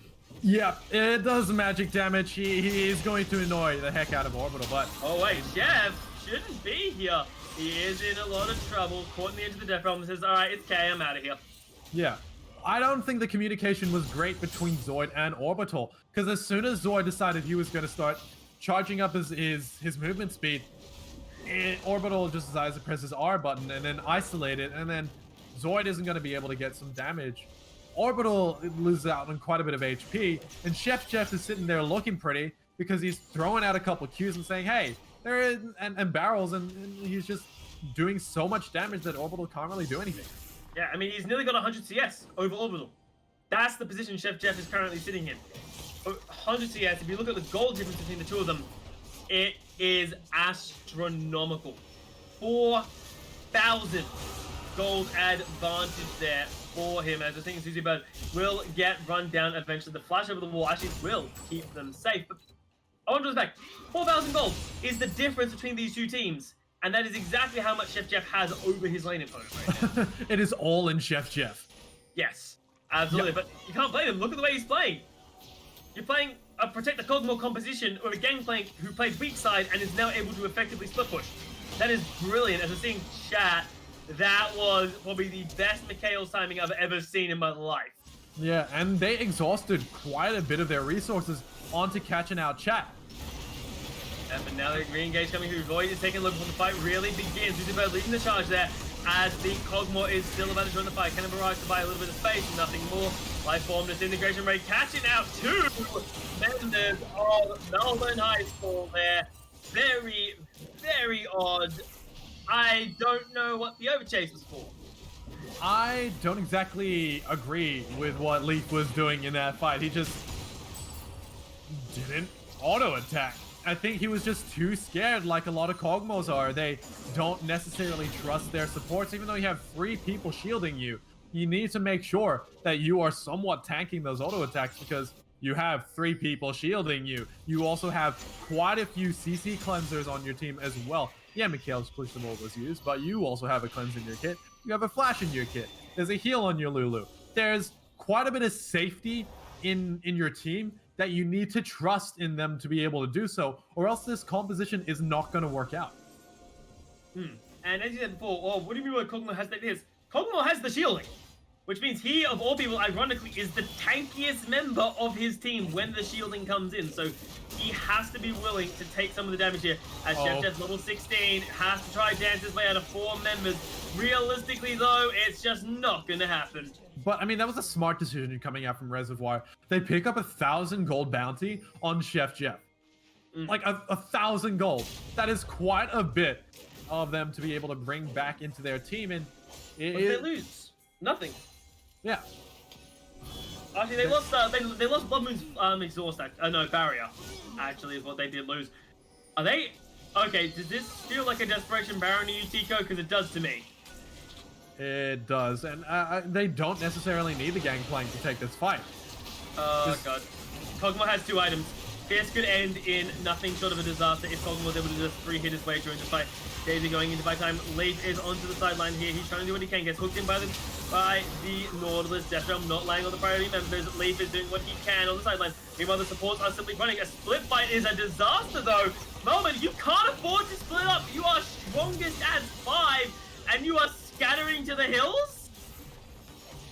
Well, there's the problem. There's no QSS on the Kog'Maw. As soon as he gets isolated, that's their entire composition gone. Especially when Chef Jeff is not around to help them. That's quite a bit of their damage just not there. And so, yeah, Kog'Maw tried to 1v1 the Mordekaiser. Wasn't going to win that because Mordekaiser is still pretty strong in the 1v1s. And off the back of that, yeah, we are seeing a QSS finally starting to get picked up. Either that or he's going for Wit's End, which I think he needs to rush the QSS just because the entire focus of Orbital for the rest of the game is to Realm of Death Leaf. Yeah, because again, we did see in that situation, Orbital didn't kill Leaf, but he separated him from his team. And then suddenly about the Kog'Maw, Karma and Lulu are like, well, what the hell do we do? We've got all this shielding, we've got all this attack speed, and there's nothing we can do with it. So the QSS is mandatory now onto Leaf. He needs to be given every little bit of gold in this game right now from the side of Melbourne High School. Get in that QSS as fast as humanly possible because you cannot afford to him not having a QSS in a minute's time when the next dragon spawns.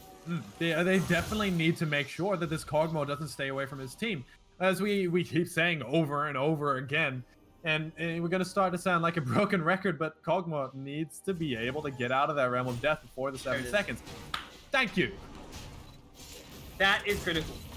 Because now, Orbital either has to do it and burn the QSS, or has to ulti one of the supports to remove them from the equation.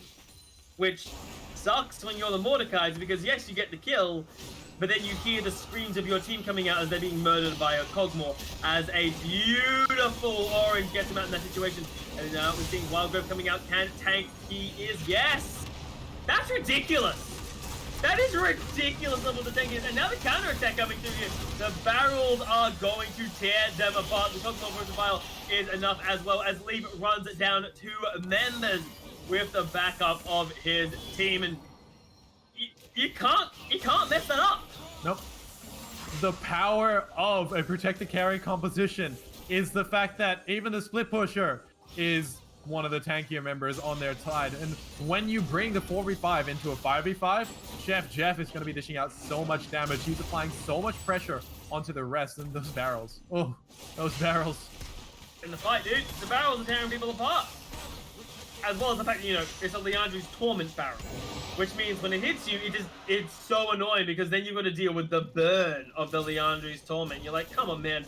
I just took, like, a 1300 crit to the face. I don't now need to be burning out for another couple hundred. Like, come on.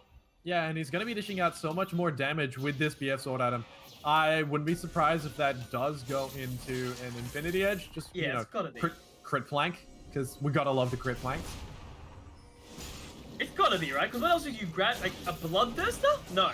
No. You're not grabbing a Bloodthirster in this situation here, surely. He's totally grabbing a Bloodthirster, prove me wrong. Yeah, I wouldn't be surprised if he does, but logically, he shouldn't go for the Bloodthirster just because, you know... It just doesn't work with his kit here. You need the critical strike chance. You get up to 50% for your barrels. You amp up the damage you do get to do. It's destructive. Yeah, and if he does want some form of lifesteal, go with an item that reduces damage. I feel like that's a hint towards Death Stance. Like a Death Stance, because he's a melee champion. You know? Yeah, there it is, Infinity Edge picked up. So we were calling that one correctly here. Leaf, now building towards that Wit's End we were talking about. And here Leaf comes solos the Baron. You think he can't basically solo Baron at this point? The amount of shielding he's got, he can do it. The one worry is the counter engage. They do not want to risk losing multiple members fighting a war on 2 fronts up against Baron, as well as up against the members of Reservoir High School. So Melbourne, they'll back away, they'll play this one slow, they'll play this one smart, I think. You think, but I mean, anything can happen when it's the game of League of Legends. But Melbourne High School, they do seem to have the advantage when it comes to the team fights now. They've got the QSS. They need to make sure that they save that purely for the death realm. Yeah. If he burns out into anything else, it's a mistake. Yeah. But interesting, look at this, going back to the bot lane. He does have access to teleport. He does, of course, have the Cannon Barrage available as well. But it feels a bit risky because if they delete Leaf before the fight starts, that's goodbye. The fight doesn't even have a chance to start out. What? Okay, they're constantly aggroing and then de-aggroing Baron, and I'm so confused. But they've got out Zuzi, but he's gone to the death realm. Leaf has to watch his mid laner fall in this situation. And are you kidding me? Wow, gets out of life there. Now Leaf is like, hey guys, we're fighting. Wait, no, Leaf is pulled in. He's got to get out of there in one piece. He does back away. The QSS as well as the flash to keep himself safe. He's got no mana, but he's got plenty of HP and plenty of support to keep himself safe. As Mojang, not the position you want to be jumping in over, my guy. Forced to run for his life. One team taking out to Bird. But now the Cosmo is just a bit too far back. Gets pulled in, forced to disengage. The barrels not connecting on any barrier. Jeff will be forced to run away here. Leaf didn't actually do much in that fight. No, he didn't. But that's because he was zoned away by the rest of his team. It was a choke point that he did not want to get caught in. Yes, are you kidding me? That's obnoxious to get out alive there. Baron has been started up and disengaged once again around the Baron. Yeah, they need to take this one away. And they need to make sure that they... No way. They can't. Cannon Barrage is out. That's about half HP. Leaf is looking plenty juicy. Leaf grabs one. Everyone's in danger with the Cogmore. They've got to be so careful here. The Baron goes over to Orbital. The man makes it work. 150 CS down, maybe. But Slayer of Baron Nashor, yes he is. As Zuzu Bird runs down Blood Moon there. Brendan uses the Enchanted Crystal Arrow to disengage. but gets away with the Baron buff. Yeah, Brendan's still the only one with the Baron buff. It does mean that they still have those Baron-powered minions, but they just need to make sure Brendan doesn't die here. And even off the back of that, Reservoir, they pick up Baron. Yeah, sure, but Melbourne High School, they still came out with an advantage over that. They lost too many members in that fight. And I really think Reservoir, they were smart enough to take the Baron, but they should have disengaged hard from the rest of that. Yeah, but so they got run down lost members, but they at least have one member alive with the Baron buff. It is, of course, Brendan here. Zoid needs to be careful. That sort of engage can get you killed. Yeah, especially when he doesn't have the backup of the rest of his team. But I do think Melbourne High School need to back away from this one. They shouldn't push their luck too far.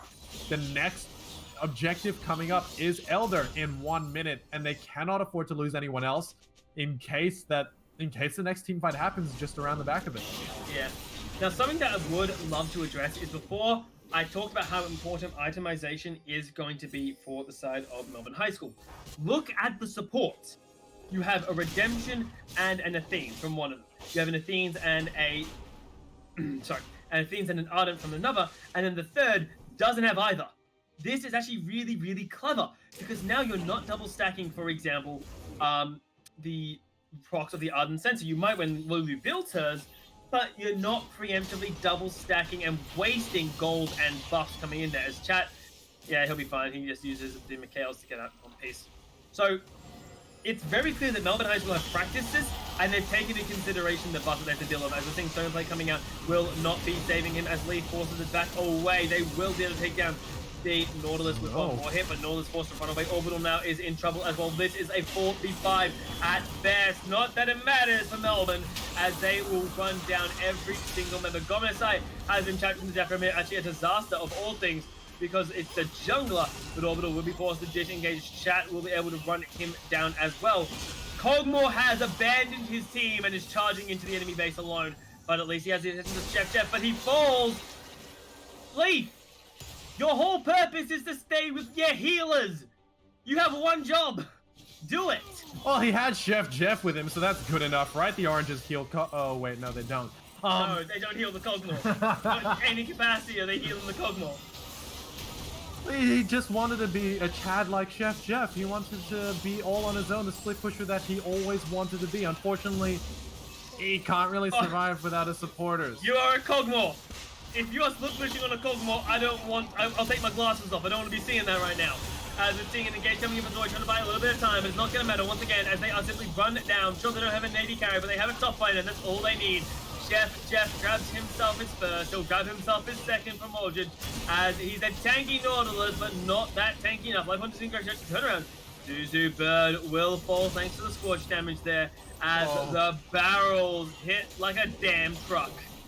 Yeah, but they aren't going to be good enough. Elder Dragon has spawned, and I think Reservoir have the advantage here as soon as they get Zoid up. Actually, they should start it just in time for Zoid to come in for this, well, for the secure with his smite. But, I mean, it's a dangerous game they're playing. They need to get more objectives around this one. The Elder Drake is definitely something that Reservoir want to, Prioritize? Yeah. Yeah, that's the word. Isn't that both teams, though? I don't know a team alive that doesn't want to prioritize the dragon. As Barrel's not landing the way they were hoping for, Leaf is dancing around the sideline. Mojo has gone in. They need to lock down this Cogmore, but it does not seem to be happening, as he is just free hitting on the sideline. A disaster! You can't let Leaf free hit, not the demand. Yes!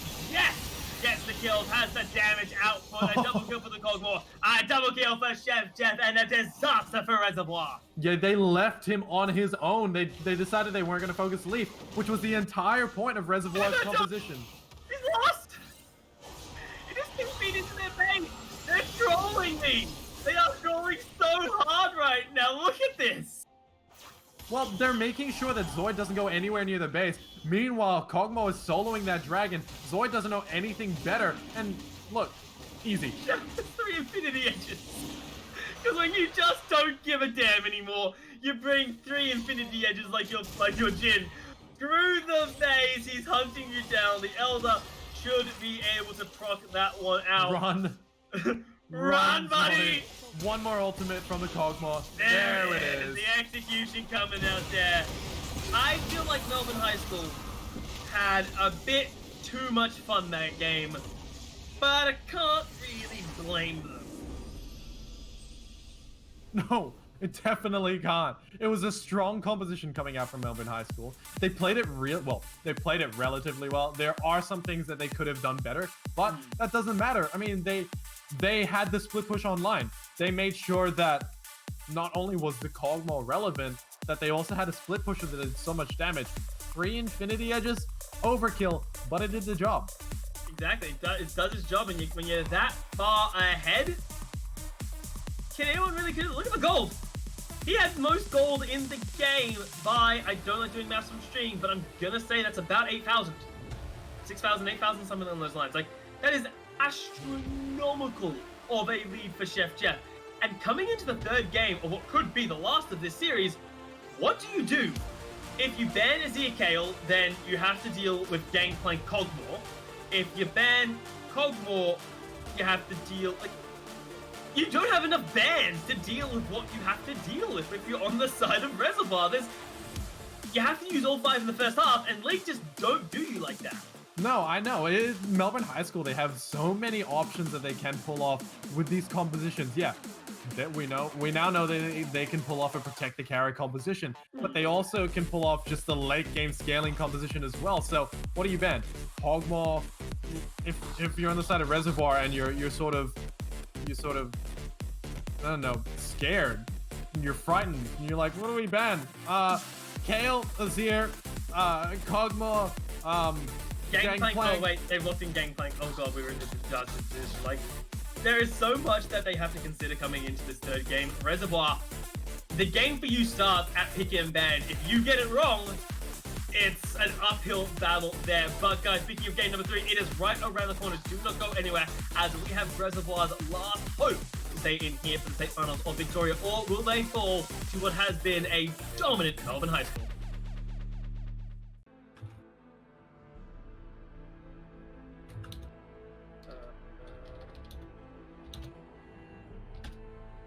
Alright, yep, I'm ready to go.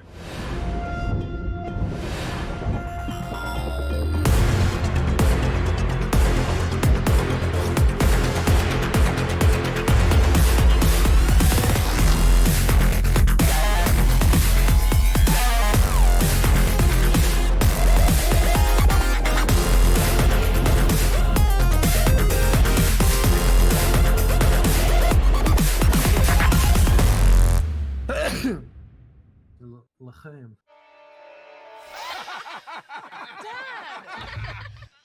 Potty pussy. Dad. Bring your family together. Optus Family Plan with 4 SIMs and 250 gigs of data to share.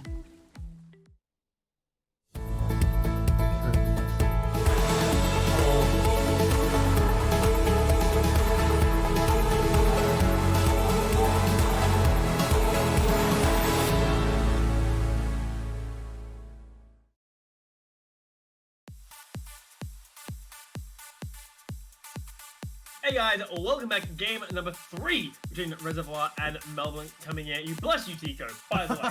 Just so we're on the same page here, buddy.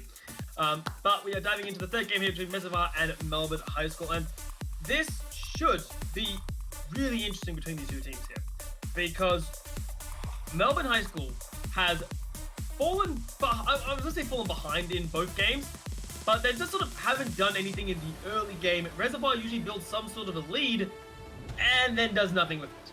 So coming into the third game here, draft is super important, and Reservoir needs to get an early lead and do something with it. Yeah, definitely. So I don't think that Reservoir are giving themselves enough credit. They need to, they sort of need to believe in themselves, because Melbourne High School, they have all the tricks up their sleeve. But Reservoir, I am pretty sure that they are capable of pulling off their own tricks. They have their own tricks up their sleeve. They just aren't really pulling anything out, because Melbourne High School, they've pulled up a late game scaling composition. They've also got their attacks, well, they carry the Cogmore or protect the Cogmore sort of thing going. Right now, it's Reservoir's time to shine. They need to pull out something, or else they're just going to lose game 3. But the question is, what do they have to pull out that can deal with the double solo lane pressure of, for example, the style we saw before, or a Protect the Cogmore. They are such different styles that there isn't a easy one-way solution for it. So it's going to be very critical here that they have something as gameplay is left open. I feel like that's a mistake. Because there's every opportunity for Melbourne High School to take out the Protect the Carry Cogmore game again. Never mind. Never mind. Well, actually, the Ivan isn't necessarily going to stop that. But it simply means that, realistically, Melbourne High School are just going to draft probably a very high engaged style now. And Lee Sin kind of fits the bill perfectly. I love that the counter to an Ivern pick is basically a Lee Sin, because Ivern, he wants to play passive. He wants to make sure that he doesn't get invaded. Lee Sin's like, okay, well, I want to fight you. Level 2, level 3, level 4, all the levels, because you're going to die in a 1v1. So they decided to do that. And also, this is sort of showing me that they might potentially be going for another late game scaling composition with the Ornn upgrading items. I wouldn't be surprised if another hyper carry bot lane is being picked. See, my gut instinct says, ironically, the exact opposite. My gut is telling me Lucian Braum. Ooh.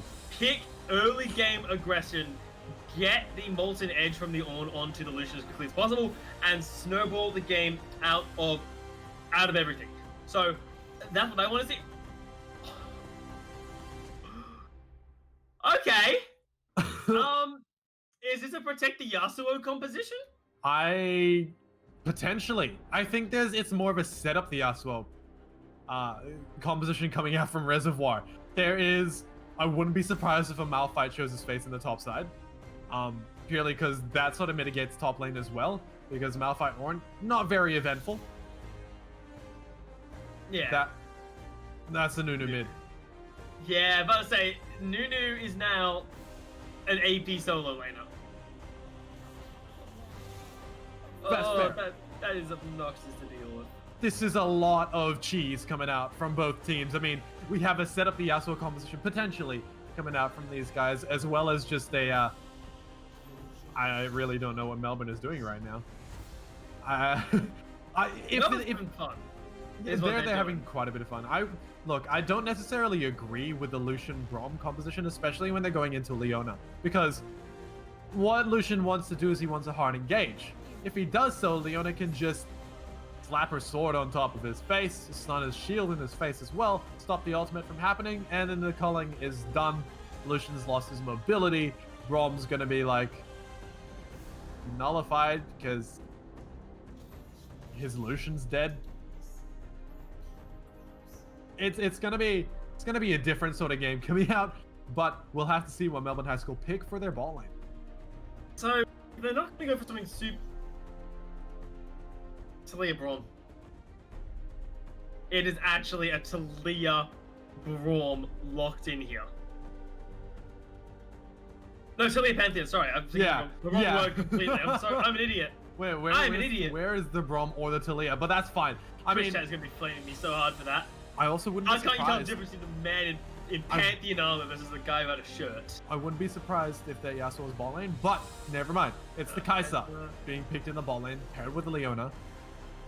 Mordekaiser being picked up as well. Okay, that makes sense. I actually do like the Mordekaiser. It's super fun.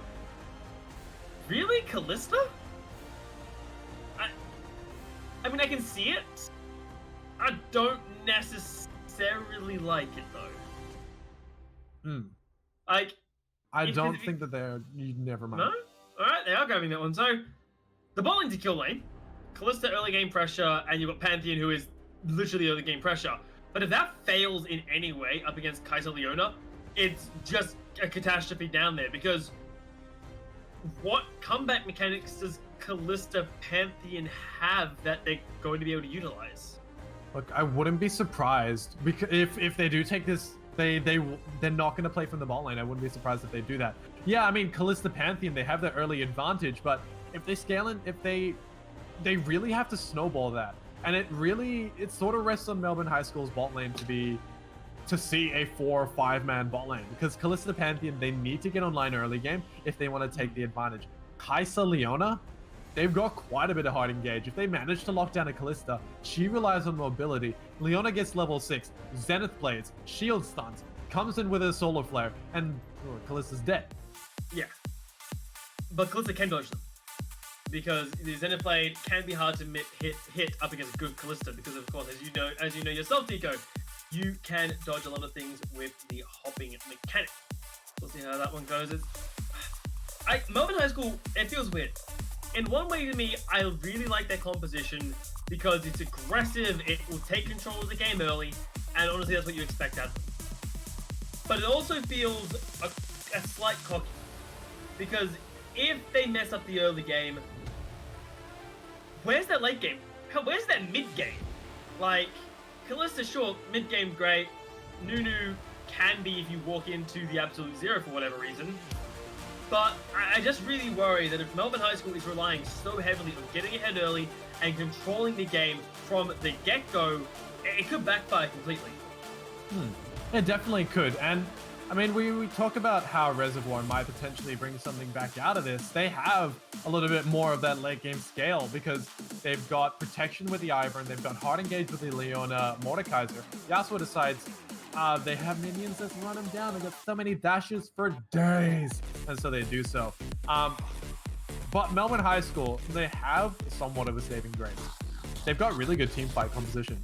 They've got hard engage from the Ornn, hard engage from the Nunu if he comes rolling in with the snowball. Pantheon does that really well as well, as if, and Lee Sin, if he gets a pick on someone, they're gonna go down, especially with quite a bit of CC on the side of Melbourne High School. If they manage to get a pick composition going, Reservoir are going to fall very quickly. Yeah, but if Reservoir can play safe, survive early game pressure, I think they're in a great position. Look at the late game that they've got for themselves. Kaisa and Yasuo late game can do insanely well with the setup of a Leona. Sure, it's not a knockup, but it's pretty much just as good from the likes of the Leona, because she sets them up perfectly for Yasuo to come in and just knock them up with his own tornado. So Reservoir, if they get to late game, this is fantastic. But if they don't, it's a disaster. So for this third game here in this best of 5 series, it is so critical that Reservoir do not fall behind in the early game. Because if they do, they've signed their own death for it. Yeah, I definitely do agree with that. But we are going towards the end of the spectator delay. So, everyone, this is potential game. Well, this is match point for Melbourne High School. So, put whoever you're backing in chat, whether it be Reservoir or Melbourne High School. We'll be right back with some game 3 action of this best of 5. Don't go anywhere.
We are into game number 3, everybody. Reservoir High School and Melbourne High School facing up once again for what could be the final match for the day. Tico, Melbourne High School, again, they've drafted a very fun composition, but will it be enough to prevent Reservoir from getting to the late game? Ooh, and I'm a little bit concerned. Reservoir haven't put any protection in this part of the jungle. They've got a standard lineup, except for the only part where Melbourne High School are invading. They have been spotted though. Thank God for that, because that could have ended in disaster. But now they know they've been spotted. They clear it out, and are they going to leave? I think they stay for the red buff. Okay, I like that. Yeah, well, I mean, I think they are going to go for that one, but Ivern is going to get some vision on... actually, not going to get some vision onto the buff itself. Just going to be spotted out by the Ornn and going to have to back away from that one. But there is potential for a 3 buff coming out from Gomenasai. Yeah, because you would assume with the Ornn coming topside that he does sort of basically say, hey, you might at least see this topside too. But because he went straight to lane, you can also get the impression, hey, he's just walking around. So, yeah, we are seeing Ivern. He's pretty much straight Russian for that buff there. Although, look, Chef Jeff's already roaming. Yeah.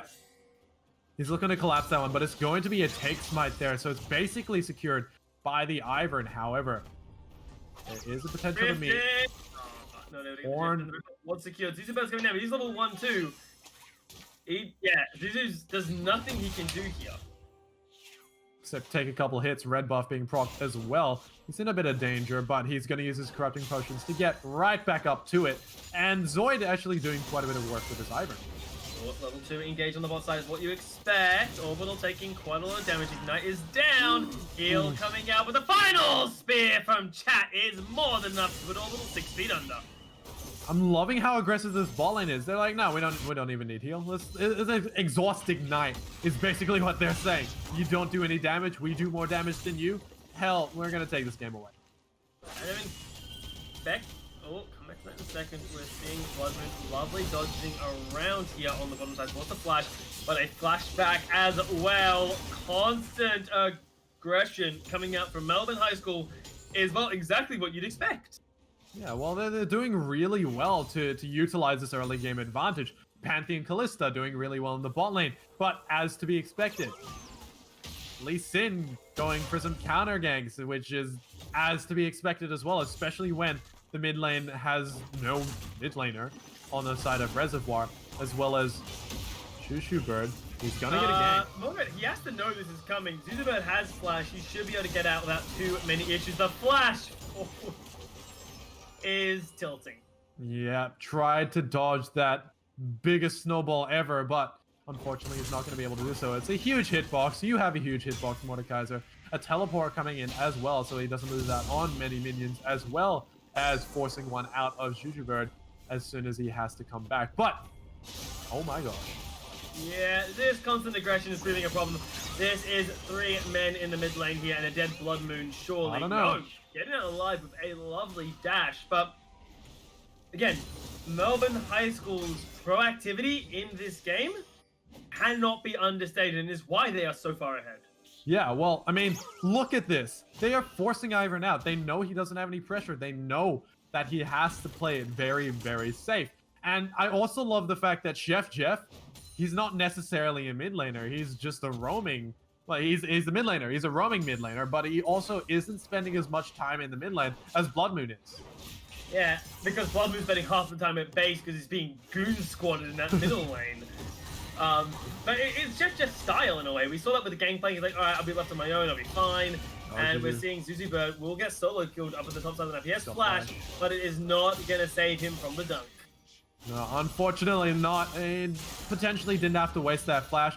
Doesn't have teleport, but it is a Mordekaiser Ornn lane. Ornn doesn't really have any early aggression. He really has to rely on the tankiness that that his kit provides him to be able to survive lane. Unfortunately, Mordekaiser somewhat ignores that and does so quite easily. So takes the early advantage, has a kill, has some minions up, and is looking quite nice up in the top side.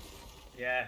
But unfortunately, that may be just where it ends for the side of Reservoir, because yes, your Mordekaiser is doing great into the matchup you drafted him into, but your bottom lane is in a constant state of paranoia and fear.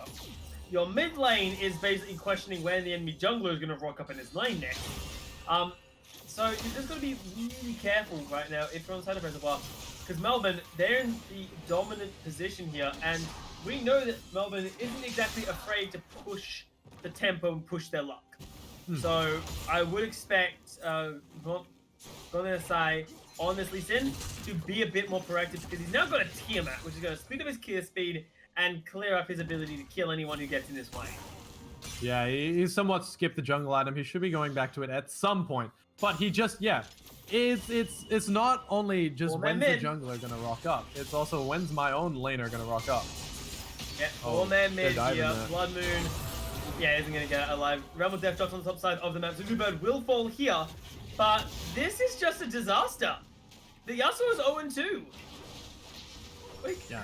I mean, they're shutting him down really well. They're making sure that he doesn't have as much impact. They're making sure that he's having a really hard time. And I mean, I think he sort of expected it because he's picked up teleport. He wants to be able to get on the split push as well, but really, he doesn't have enough gold. He doesn't have enough items to be able to do so. And he will take quite a while to be somewhat impactful in those side lanes in the mid game. He constantly gets four-man goon squatted in mid lane. Because Yasuo, despite all his phase from ability, he's mobile going towards the enemy base 9 times out of 10, not running away from it. As Lee Sin doing Lee Sin things, fighting the enemy jungler, but he may be overextended a little bit there. Nah, lovely ward dash over the wall gets him out without too many issues. Red buff, however, going over to Brendan. The power of Ivern comes up as well, so they definitely need to keep watch for that because an early red buff for an AD carry is always a good red buff for an AD carry, unless you're losing real hard, then don't give it over to your AD carry. But that's not this game. Kai'Sa is doing somewhat well. Yeah, Just doing fun this game. doesn't want to fight the Pantheon Kalista. No, you don't want to fight Pantheon Kalista this time. Look at the items. You've got the Berserker's Greaves and another attack speed steroid for Leaf versus a longsword sitting in there. Zoid. Oh, this could work actually. Zoid. If he doesn't get seen, it's now too late. The trap has been sprung, and that will be Leaf running for his life.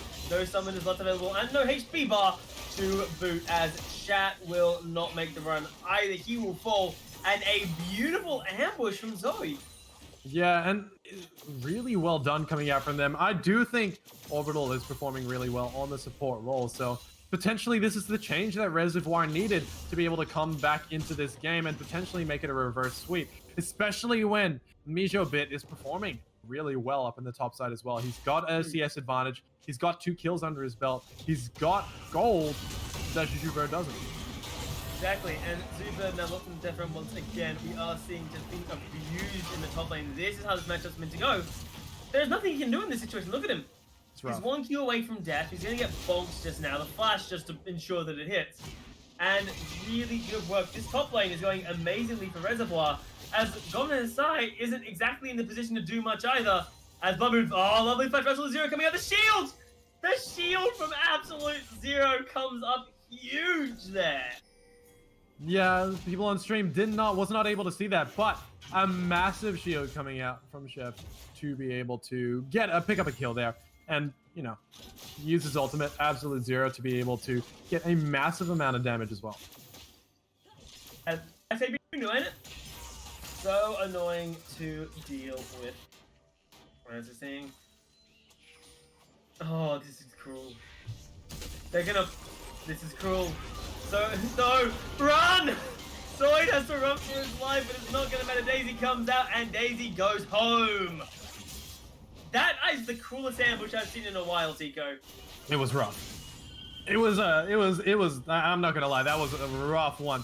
But, I mean, if we're talking about cheese, Melbourne High School just pulls it off really well. I mean, talk about cheese, late game scaling composition. Talk about more cheese, you can go protect the carry Cogmore. You wanna go even more cheese, just wait in that bush. Well, because Ivan's coming for it because he's marked it. But this just... Running for his dear life. No, wow, I didn't take the final breath there. I mean, Jujubird was roaming from the top side. He did have support if the Yasuo decided to go all in. However, Chef Jeff doesn't have too many resistances when it comes to fighting Blood Moon. But then again, Blood Moon doesn't have any damage, so it evens out. I mean, yeah, basically. I mean, like, look what he's building towards. He's building towards the Wit's End, which makes sense. He's in a... Oh my gosh. This is bullying! Let the man lane! They are making sure that this Yasuo is not having a good time. Like, imagine getting hard camped by a jungler, and then imagine doubling that because the support is roaming every single time as well. Yeah, like, in a way, you look at this game, it's like, oh, why doesn't he ward up? He can't. He can't ward up top and bot side alone. This man needs help, and he's being left on his own by his team right now. 0-4, constantly getting canked and dived on. This Yasuo is missing a huge portion of the game. It's now going to be really struggling as the fight on the bottom side. A lovely combo on chat. Counter teleport coming in. Leaf is forced back away as they are focusing on Orbital. Orbital should fall, but the heal coming out to the kill isn't on chat. Chat will go down here as Absolute Zero does not a damn thing in this fight. Chef pulled back in, will go down. A massive shutdown being donated over to Brendan's Kai'Sa. That was actually a hog realm of death. Like, as soon as it was about to pop the Absolute Zero, Mordekaiser's like, okay, the only person you're going to be damaging with that is me, because he Realm of Deathed him right before the Absolute Zero popped, which meant it only affected the people inside the Realm of Death, which is the Mordekaiser.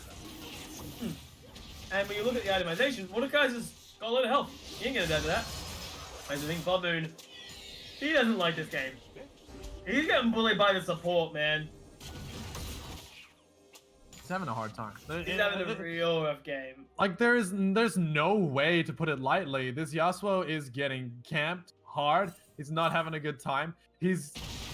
I'm assuming he's building towards it. Yeah, he's finished the Wit's End. But that's really a struggle city for him because that only counters the Nunu. Yeah.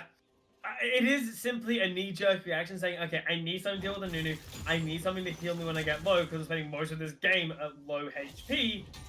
And it's just not working out for him. So, but I don't see how that's going to help him. Because a Wit's End, yeah, it's great. A Wit's End isn't going to stop 4 people from walking up to your lane and killing you again. And talking about killing, we're seeing Mojo force in a lot of trouble there. A beautiful roam from Chef Jeff, this roaming death mid laner, sitting on 3, 1 and 3. Yeah, a beautiful roam coming out from Chef Jeff. And I just love the amount of pressure, global pressure, that Melbourne High School is presenting for the rest of their team. Nunu in the mid lane can roam so easily with a snowball. Go Menasai is around everywhere as well. And you got the Moby Boots on chat. It just means that every single lane is getting, you know, the attention it deserves. Just like the beautiful girlfriend that everyone wants, but never has. Anyway, everyone's in the middle. Blood Moon wants to be alone. Blood Moon doesn't want to have a girlfriend if this is what it's like. Get everyone out of his lane. It's rough. Riftail being dropped in the mid lane. They're opening this up. They're gonna get so many platings and potentially giving... No, they're not gonna get another. They're not gonna get another charge onto the second tier. But yeah, Blood Moon, rough chat. It's rough.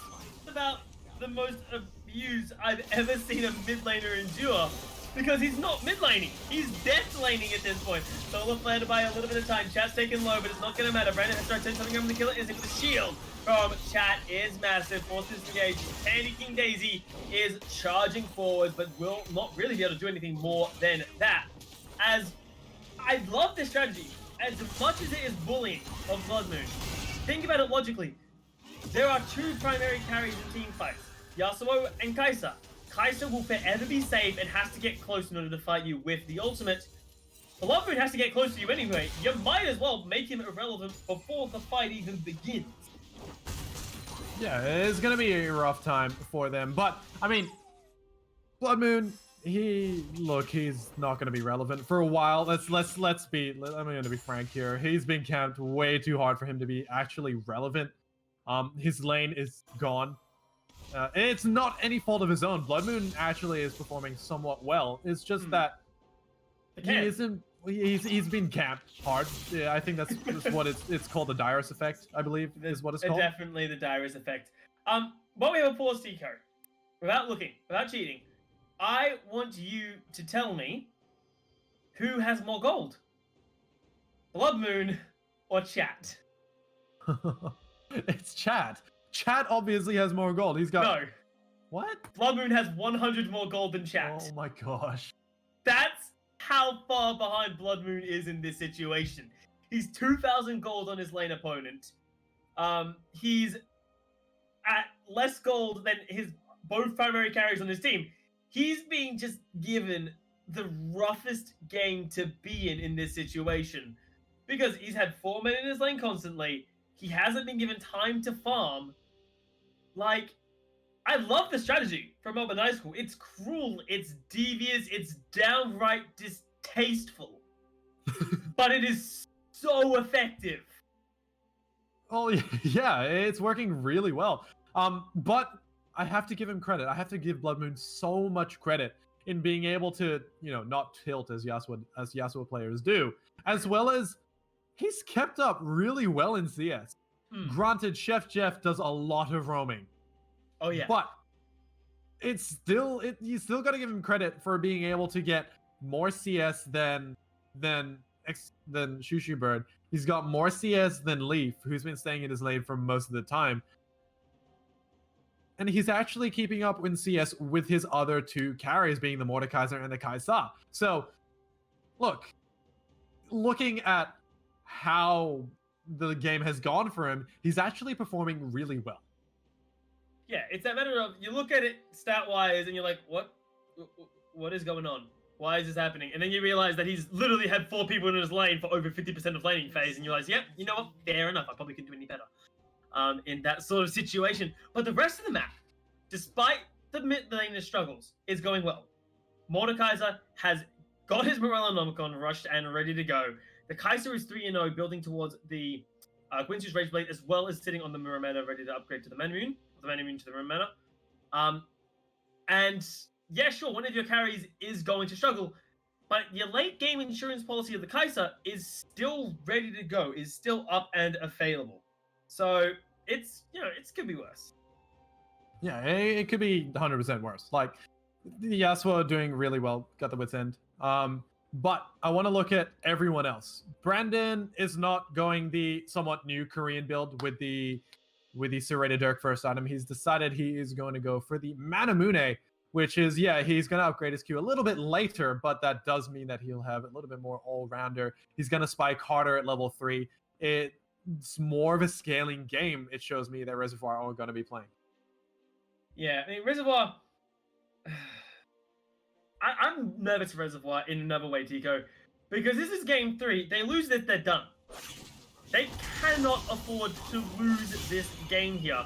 And we're seeing Blood Moon playing the assassin, going up against Susie Bird. What damage? Susie Bird hasn't got armor! He's got magic resistance and health, and he doesn't give a damn that the damage output is coming in. Yeah, well, I mean, he's got a Wit's End, which increases his AP damage a little bit. Sorry, yeah. Yeah, Blood Moon's in a really rough position here, honestly. It's a little bit heartbreaking to see. Susie Bird, he's 0-3. He's sitting on pretty much the same amount of gold, actually, as Blood Moon is. But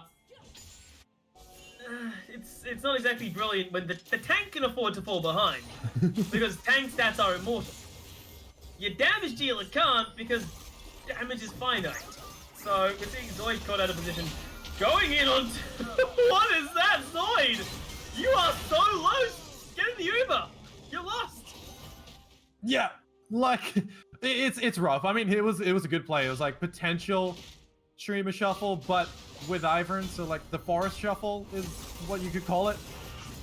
A really bad version of the Harlem Shake, I think what we witnessed there. As we see an engage onto Mojid here in the middle lane, flashing in his own death realm to keep himself safe from the counter engage. Zuzuba messes up the timing of the charge, but he should be more than enough to kill once again. 7-12, a nearly 5,000 gold lead in favor of Melbourne High School. And this is where Melbourne High School, they sort of start to run away with the game. I mean, they've got Kalista roaming around the map. They're not putting as much priority about giving their AD carry the gold in favor of making sure the Yasuo is shut down. Or Orbital in this case. Four guys trying to survive there. This should be Chef Jeff dying in this situation. If they do catch up Zuzu, but the Ignite is burning him down. They will be able to pick that one up. Surely to go. Bloodmoon trying to turn this around the best that he can. Chet somehow good to get out. Like Brendan coming in for the killer instinct. This is over eagerness from Melbourne High School. Okay, they were having a bit too much fun there.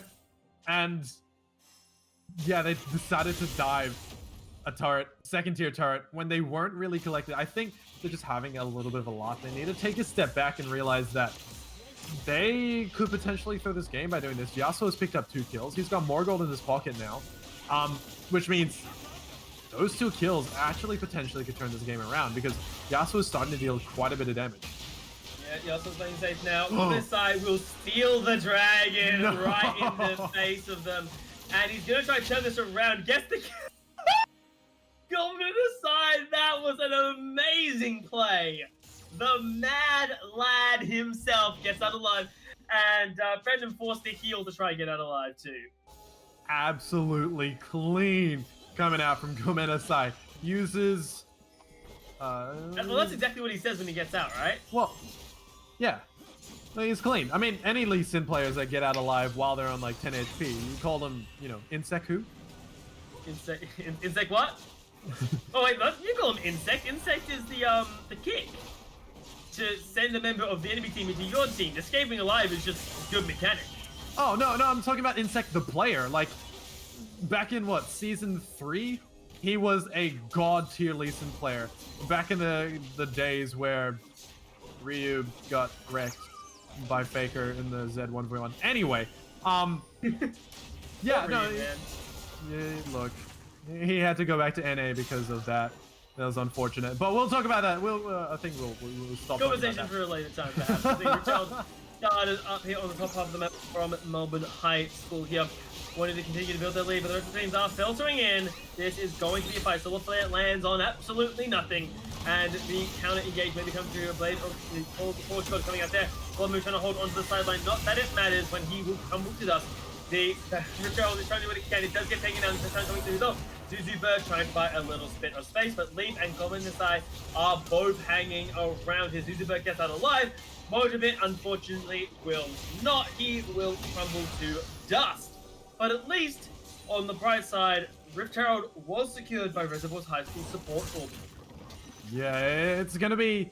They did really well to turn that fight somewhat into their favor because they have more priority when it comes to the objectives. They can potentially get a siege going if they drop their Rift Herald down in the bot lane, get some gold going, open up the map a little bit more for them. And they're slowly coming back into this game. They're not too far behind, being just shy of 4,000 gold difference between the two teams. Yeah, and in a way that isn't a massive gold difference, but again, you always have to be looking at where is this gold? Where is this build up coming from? And the answer is, well, nowhere, really, from the side. Mid lane, sorry. Mid lane is the big offender, as well as jungle, for that matter. If you look at the gold, Golden SI is sitting about 3,000 gold ahead of the Ivan with Zoid running that one. And Yasuo is clawing back into this game. Less than 1,000 behind. He's catching up. Yeah, he's doing really well. Oh, Zenith Blade, max range. Yeah, going deck in for this one. They do have the numbers advantage, at least for a little bit. But we are seeing the jungle and the... Poor guy's got to run for his life there. Getting soloed out by the Lee Sin was not exactly on the table there. As Call of Portugal gets one member that is the support of Little, trying to run for his life with the flash. It's pretty damn tanky, but a beautiful solar flare will give him the time of day. Oh my gosh, that was a beautiful orbital solar flare. I mean, we gotta give him credit. He is a pretty decent Leona player when it comes down to it, but is that going to be enough for him to carry his team into victory? Look, this game has been everywhere.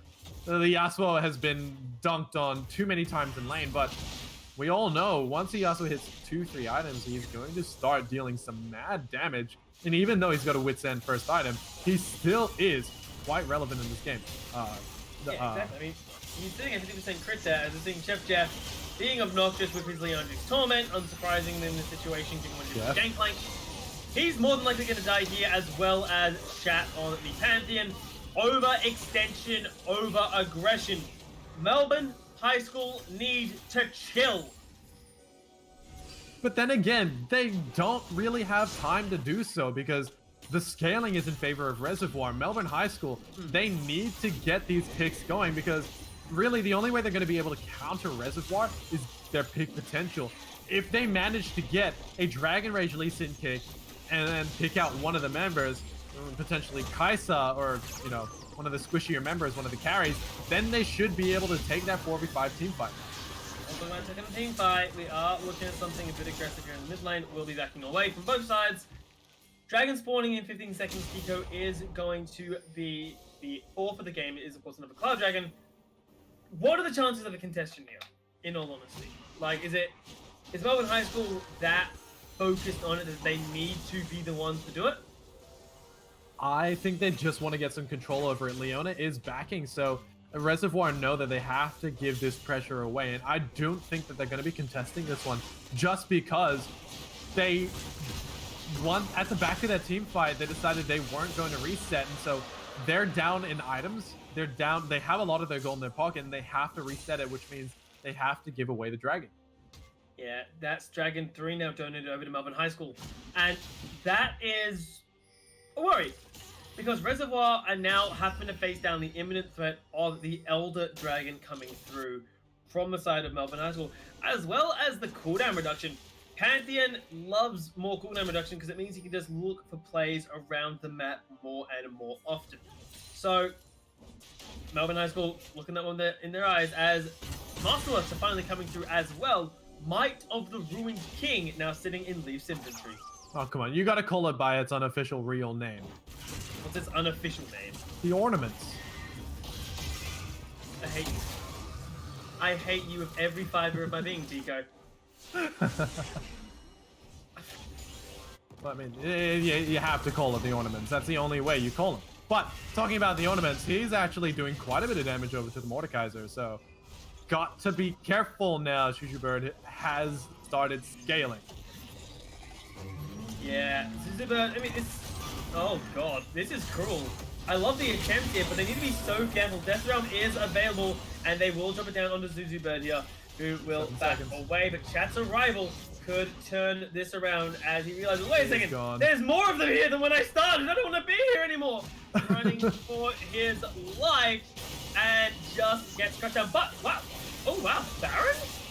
This could actually be a really good call. Yeah, it's a smart decision.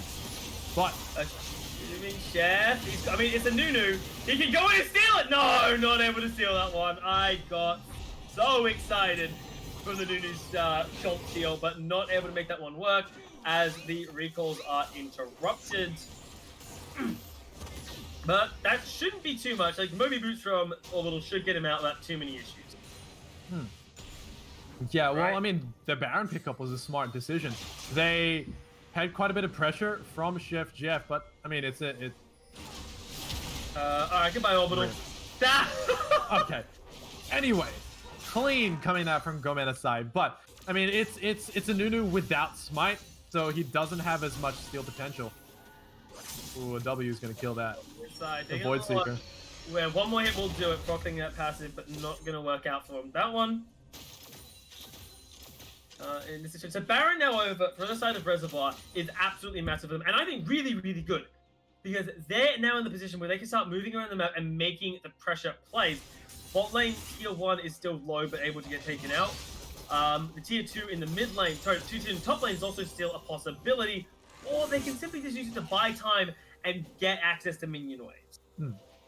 Yeah, well, I mean, they are going to have waves pushing into them, and it does give free reign for Melbourne High School to have these waves shoving into them.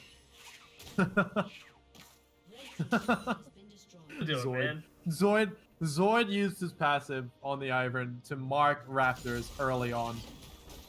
And Chat was trying to steal it, and all Zoid needs to do is smite one of the minions to take the entire camp. And he did so. You're gonna flex, dude. Yeah. Uh-oh, Zoid. Zoid, I don't think the flex was worth it, Zoid. Zoid, the flex was definitely not worth it. Run, buddy, no! And then Mijo Bit needs to run as well, or else they're going to be able to take him down. Oh, he's not getting out of here alive. The death row on the Chef Jeff will buy nothing but time in this situation as he's going to get run down. Dominus is just waiting for him to pop out as they are looking for the point. Oh, wow, lovely solo flex model. This can be disaster. Melbourne may have overstayed their welcome. They are are losing everyone. The absolute zero does a nice bit of work, though. Is it in the turnaround the rest of the fight? Dizzy Bear trying to hold onto the front line, but it's not going to be enough. Melbourne High School has overstayed their welcome again. That is going to be unfortunate, but we talked about it before. Reservoir have a better scaling composition. Melbourne High School, they cannot afford to take those 5v5 team fights. And even though Zoid died making it a 4v5, they still have the power. Reservoir have so much potential to take this game away and bring it to a 2-1 scoreline. But Melbourne High School, they aren't going to give it away that easily. I mean, they're not going to willingly roll over and die, but their composition drafted to win the early game, drafted to win through Snowball, it's falling apart completely. They're not winning this anymore. And they've lost the Baron buff. Their 2,000 got down. It's not looking good.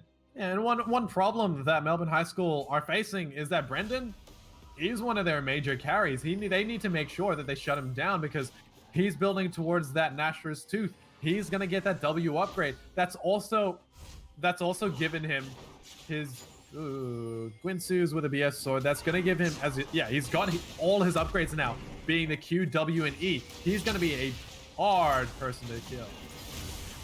Coming in, but also coming in through that, and you carry out Zoidi. The jungles are the huge priority here as they're fighting over the dragon. Nice call forward, but as Zoidi's called, you have to keep Leaf safe on the back line. He's a huge portion of their damage output. While Chef Snowball is unavailable. Dominicai is trying to do what he can on the sidelines there, but taking down Brendan left untouched throughout the entire fight. And Blood Moon, he doesn't care that he got camped. The man is 6, 6, and 6 with a 400 gold bounty.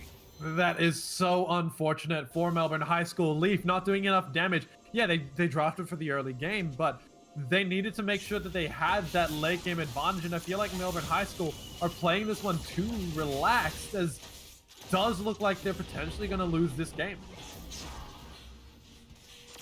Yeah, a bit too rude in the draft, a bit too rude in the play, and this is what happens. Yes, Melbourne High School, you did brilliantly win the first 2 games of the series, but complacency will always be your enemy in this situation, as game number 3 goes over to Reservoir High School, and the start of the comeback is a real possibility.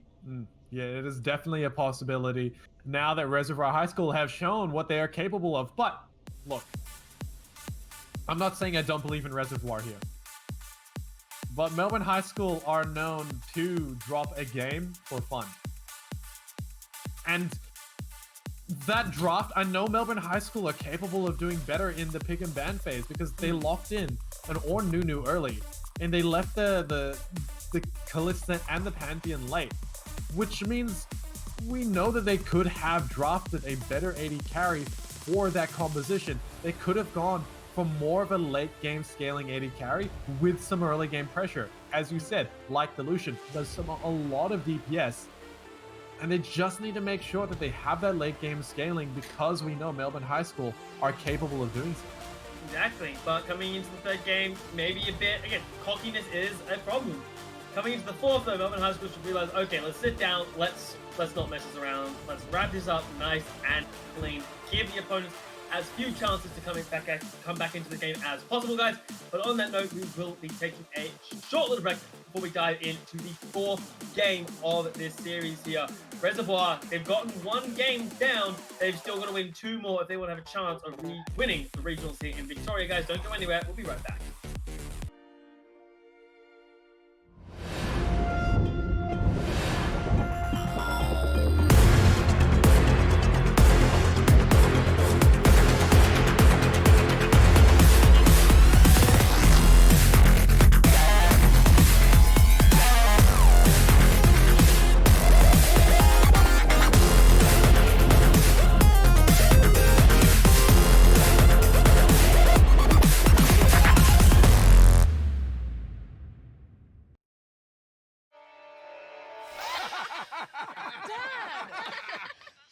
Party pussy. Dad!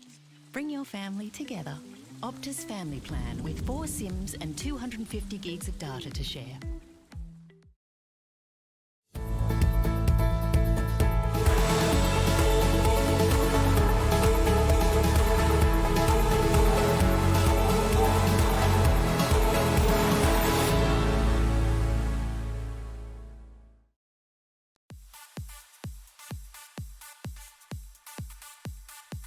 Welcome back, everybody, to game number 4 here at the Regional Finals Minute for Victoria. I am still Ewan Midnight Reed, still joined by Benjamin Tico Lee for our 4th game here between Reservoir High School and Melbourne High School. Yep, it's been a rough couple of games for Reservoir, in particular for Blood Moon. That third game was a little on the rougher side of things. I think that's fair to say. But I mean, I think they have a chance. Reservoir, they know what they need to do to be able to come back into Melbourne High School. But then again, we keep saying it, Melbourne High School, they've got a bag of party tricks that they can bring out into these next games. And they might be able to go back into one of their previous compositions, whether it be the late game scaling or whether it be protect the AD carry, protect the hyper carry. But really, I'm just excited to see what they draw out this time.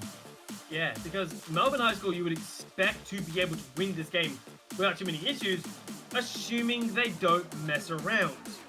Because, let's be honest, the last game, it felt like Melbourne High School just were not approaching it in the most serious manner. So hopefully coming into this next game, they are not... Because if you go to game 5, one mistake costs you everything. You cannot go there unless you are absolutely confident you will be able to make it. So game 4 should be where Melbourne High School is like, all right, let's do this properly, let's get it done, let's win this and move on, because they don't, Reservoir are happy to start fighting at the heels. Yeah, well, Melbourne High School, I do think they need to take it a bit more seriously, because with that previous game, yeah, I do feel like they were having a little bit too much fun with it, and they did get the early lead, but it seems to be a common trend of early lead, late loss. It's a bit of a weird way it's functioning up here, as we do see bans rapid fire coming out here. Azir Shen, nothing too surprising coming either way, in all honesty. The next bans are going to be what's dictating everything. There we go. The Ivan ban is interesting, because that's not the first, he was playing the last 2 games. So really nice to see him removed, and surprise, surprise, Tarek gets hit as well.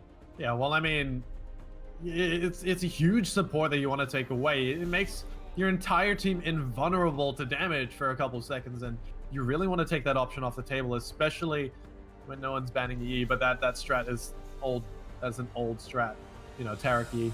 Yeah, and final ban coming through. It's Karma, unsurprisingly, and Ash first pick there. Okay. Not the first pick I was expecting. Are they actually going to lock in Hecarim again? That just feels like an unnecessary risk. Yeah, well, I don't think Hecarim is a good option to pick in first pick, because easily counterable, but it seems like Zoid is comfortable in the Hecarim and he wants to try it again. I mean, it wasn't horrible last time we saw it. That's probably the best way to compliment something, but it did its job. Right? There were points where it just struggled, but, you know, Leona locked in from Orbital, I really, really like. Last game, Leona was actually really solid, I think. Probably the best we've seen Orbital all series. So, yeah, I know, I shouldn't have said that. Yikes. That's a yikes. That is a singular, yikes from me, Captain. Yeah, but no, he looked really, really solid in the last game. So I love to see him. It's like, all right, you did really well. But last game, we're throwing it onto you again. Yeah, well, I mean, Set as well being locked in, I would assume that's for the bot lane, because we have seen a Surgeons for a while with Set being a support, getting a lot of the damage going as well, but could be flex top lane, we still don't know. Melbourne High School is just bringing out all the tricks, getting their flex picks going. Trundle, you do expect to be the jungle, realistically speaking. Set can be a support nowadays, which is okay. That's confidence from the bot laner there of Reservoir to get Vayne this early on. Yeah, well, it's very interesting because there is so much potential coming out from these bot lanes. Ashe Set, there's potential for that one. We still don't know if Set's going in the bot lane, but the reason why, if people don't know why Set is being locked in the bot lane a lot of the time, is because he is quite he's got quite a bit of safety as well as damage in his kit. His base damage is incredible, especially when you put him as support, and his haymaker just allows for so much shielding as soon as he takes so much damage that he can turn the tides of a fight in his favor. You pair that with an Ashe, and there's just so much engage and lockdown that'll come out from the spawn lane that it's scary to face up into it. Yeah. So we'll see how that goes in the game. We expect that to be Ashe with the set down there. I don't see set going anywhere else, honestly, unless there's like a, oh, you need to have this specific matchup coming through, which I just don't see happening. So we'll see what they want to do. Grab it in here for one of their solo laners. This will probably go to top lane. No, Blood Moon grabbing himself an Orianna. Okay, actually I like that. Orianna's fine. I think they still want to see what this top lane pick is, if it is the set or if it is another champion, as we said before, potentially set in the support role. But I mean, there is, knowing Melbourne High School, there is so many options for this one. Set can even go jungle and trundle in the top lane with a Blade of the Ruined King. So I mean, we'll still have to see. But Corki being locked in the mid lane, I like that. That's fun. Given he's also, Corki's like one of the strongest mid laners right now with the build he goes for. He goes for like the tier before he goes for the Triforce. It is insanely powerful right now, so I love that lock in here. And then for top lane, my brain says you have to go for some sort of bruiser damager, like a Renekton maybe? it's actually, the set. Yeah, set and top lane works too. Okay, that's fun. Melbourne High School pulling out all the stops here. They see a set, and well, the Reservoir team sees a set, and they're like, okay, that's going into support. And it's not a really good matchup for us, but it's a set into Kale. Not a good matchup pre-6 at all. Yeah, it can be a little bit on the rougher side of things.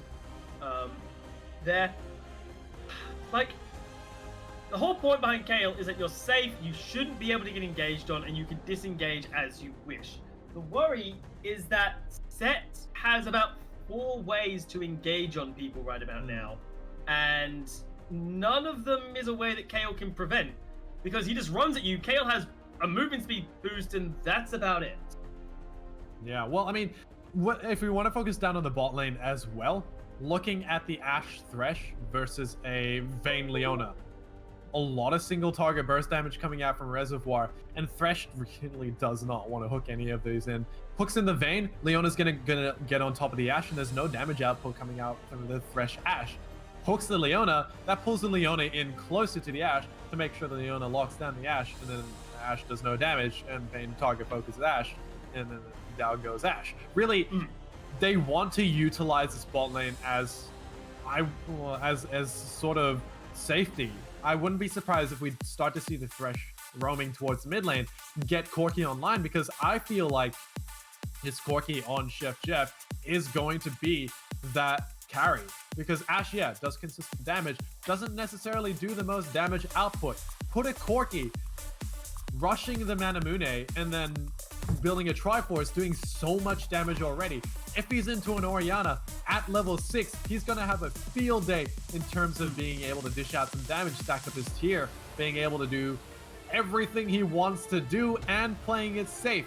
Getting those objectives, he's got it secured if he has the package up, but he needs to play around those objectives. Only pick up the package when there's 1 minute 30 seconds left before the objective spawns, making sure he's communicating with his jungler, telling them, yes, this is when I'm going to pick up my package. We have to make sure that we are focusing and getting priority around these dragons. Because if you can get Chef Jeff ahead, Corki can single-handedly take over a mid-game with the power spike of the Mirror Mana and the Trinity Force. There is no doubt about that. And then he goes into usually something along the lines of a Infinity Edge, and it is just so obnoxious to deal with. And that's your primary damage output. Not to take into account Ashe probably going to go play the Ruined King. Set being obnoxious because it's set. Like, you have so many damage output sources from the side of Melbourne High School that Reservoir, with a single tank that is a Leona, yes, she's damn good, but if Orbital falls behind, that is nothing short of a disaster. So Reservoir need to ensure that their bot lane, ironically, is going even, because Leona is the way they start the fights that they can win. Because otherwise you've got an 0-6 Leona zenithplating into a 3-2 Corki. She's lasting maybe 3 seconds before she dies, if that. Yeah, and if Chef Jeff times it right, he can Valkyrie out, drag Leona with him, because Leona follows wherever they go, and then he's just, Orbital's dead. So he needs to make sure that he focuses down the right targets. But I guess we'll have to see where Orbital takes it, because it's really up to this bot lane to decipher how the pacing of this game. But guys, don't go anywhere. We have game 4 right around the corner, so please stick around and see how Melbourne High School and Reservoir battle it out on the Rift.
And game number 4 is kicking off here between Melbourne High School and Reservoir High School, with, of course, Melbourne sitting at 2 games under their belt. One more, and they will be advancing their way through the regional finals for Victoria.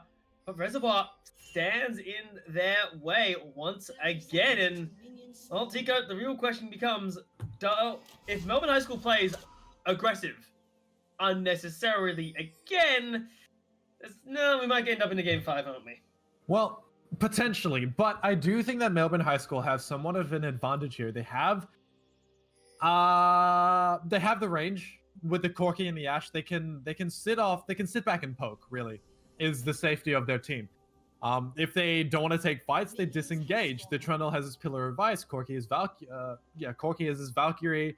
The volley from the Ashe. They have quite a bit of disengage on the side of that, and worst comes to worst, Thresh can box, and basically a lot of slows coming out. But I want to focus more on the top side, because Shushu Bird, his entire purpose is to make sure this Kale stays down. So he wants to make sure that the Kale doesn't get to level 16 early on. He wants to make sure that even if she does, she doesn't have the items to actually deal them a lot of DPS. So I wouldn't be surprised if we see Gomenasai up in the top side quite a bit. Yeah, well, he is going to charge his way up there, but Jungler starting on the bottom side of the map. Does lean a bit more towards that one there. Jungler actually doing a very quick path. Look at this, he's going straight for the blue buff. So the shutdown of the Kale is starting. Well, I mean, we know what happens when you don't. We saw it we saw it before. Kale managed to get online and just tear people apart. So we'll see if the intervention is able to work or not. Of course, Zuzu Bird will be doing what he can on the top side himself, as Chat is about to hit level 2. There we go. Hook is now available. Orbital needs to dodge this perfectly. Ignite is down. The hook no, it doesn't. Love your transition. You were so sure the hook cannot. I was so certain that hook was going to connect and result in first blood. Look, that was a really close opportunity there, but unfortunately they weren't able to pick it up. Does give a little bit of pressure alleviated from Reservoir, as Melbourne High School well, a lot less pressure from Reservoir, as Melbourne High School do have the advantage. They're going to shove in this wave. Vayne struggles a little bit under turret, but she should be fine in terms of being able to CS that. I say that, but then she auto attacks it wrong. Doesn't matter. The best in this sort of situation, without support, can be a little bit on the rough side of things. As look at the jungle pathing. This is super interesting. Gone to the side, went top lane, top side, took everything, and now has run away back to the bottom side. So effectively, he's abandoning Zuzu Bird in the top lane, which is, I'm like, okay, that's fine because Set should be able to bully him. Outside of the fact that now Zoid can gank him whenever he really wants to. And it's not hard to do so. But bot lane. Going in, Leaf is ignited down. A couple hits will do the damage. Flash and First Blood coming in there for Brendan here. Chat thrown back. They are not looking to punish it with Gominasai coming in. A lovely play catches on two. As their primary target is, of course, Brendan. Brendan will fall. Orbital will likely be able to get out alive. No, a lovely hook that does connect this time will net in chat, grabbing himself a kill. Ooh, that is so rough for this bot lane, but a really good gank coming in from Gomenasai. He had to burn Flash, but that doesn't matter as he does pick up, well, a double kill somewhat, except one of the kills went over to the Thresh, but that doesn't matter because, well, it somewhat does matter, but that's... Anyway. You gotta feed your support some gold is what you need to do there, Tico. You know, supports Unless... are people too. Yeah, but they're usually less needed for gold because they finish their items later and it's a Thresh that doesn't do damage. I love how you're just trying to scramble to put this together. Well, so let's focus on a few of the other lanes then, considering bot lane is looking quite nice for Brendan, sitting on 21 supporting CS, and of course kill in his back pocket too.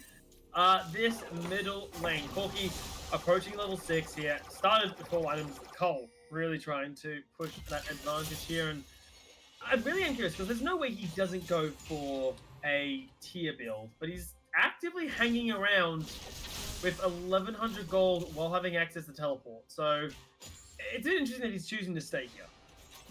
Well, I think he knows that is not going to be happening. Bot lane once again. That's that, yeah, it's a deadly enough. And they'll be given over to Leaf. Really clever here from Melbourne High School to ensure that the right person gets the kill. Well, I think, going back to the point, Chef Jeff, I think he knows there's not going to be much happening in the mid lane, especially when both members are pre-level 6. So it's somewhat effective for him to be able to stay in lane, stack up that call, get it down a lot quicker, and make sure that he can get some more gold in his pocket. Yeah, he should back for his tier, but I don't see the harm in him staying for a little bit longer to stack up that call a little bit quicker. Yeah, well, he is still there for now. He's recalling right now to teleport out of the top lane. KO building, not exactly what you'd expected to build, but Zuziver's now in trouble here. Level 5 is overstaying his welcome. Yeah, force the flash. He does not have his Haymaker available. One more hit will do. Oh, the no! Level 6 gets it, and it's heals as well. Damn, that was clean. Very, very clean coming after Misha Bit Flash. However, bot lane once again. Flash hook coming in. This will be the death of Orbital. Surely a couple more hits will get Leaf yet another kill. And this is bullying of the highest order, but it's clever bullying here as Leaf has been abandoned by his team. You're going out to buy a little bit of time there. And are they actually turning this around? It looks like they might with teleport from Jeff. They will have the damage output for this one. Sure, Chat will die, but as will surely Bob. No, wow! That's amazing. Reservoir don't actually lose anybody. A clean barrier coming out from Blood Moon as he does manage to stay alive there. A good teleport coming out from Chef Jeff, but unfortunately he wasn't able to make as much of an impact as he would have liked. Damage output just not enough just yet. He actually has decided that he's going to pick up the pickaxe first for some more damage, but I'm not saying I'm going to disagree with that because it does increase his damage, but it does mean that he's going to stack his tier a little bit later, delaying his Mana Mune power spike. Yeah. For all champions, Corky can actually stack it relatively quickly. So it isn't the end of the world, I suppose. Coming in here, and it's the point that he wants damage like now, which is why you go for the bit of a weird way of tackling that. There, As I look down the rest of the items here, there is nothing that is too surprising. Also, like Susie Bird's Ninja Tabai works really well because like, what does Kale do? She autos. Yeah, she's an AP champion, but all she does is auto attack. Yeah. Well, she's got her sustain, got her Vampire Acceptor, is making sure that she's staying under turret, had a freeze going, but a really good push from Juju Bird to be able to get that one to bounce back into a favorable spot so that he can potentially go all in onto Mijo Bit because he doesn't have the Divine Intervention. However, this ball lane is playing this really well, stopping a lot of the CS going over to Brendan and Orbital, getting a good freeze going as well. Yeah. A roam top. There shouldn't net too much in all honesty, and I think top lane isn't really the lane you need to focus right now. Yes, you do have to deal with the eventuality that, you know, Kale exists, and Kale is something you have to deal with. But I think for now, keep focusing in his bottom lane. Ensure that the Vayne doesn't scale up, because the late game Vayne can be just as scary as a late game Kale.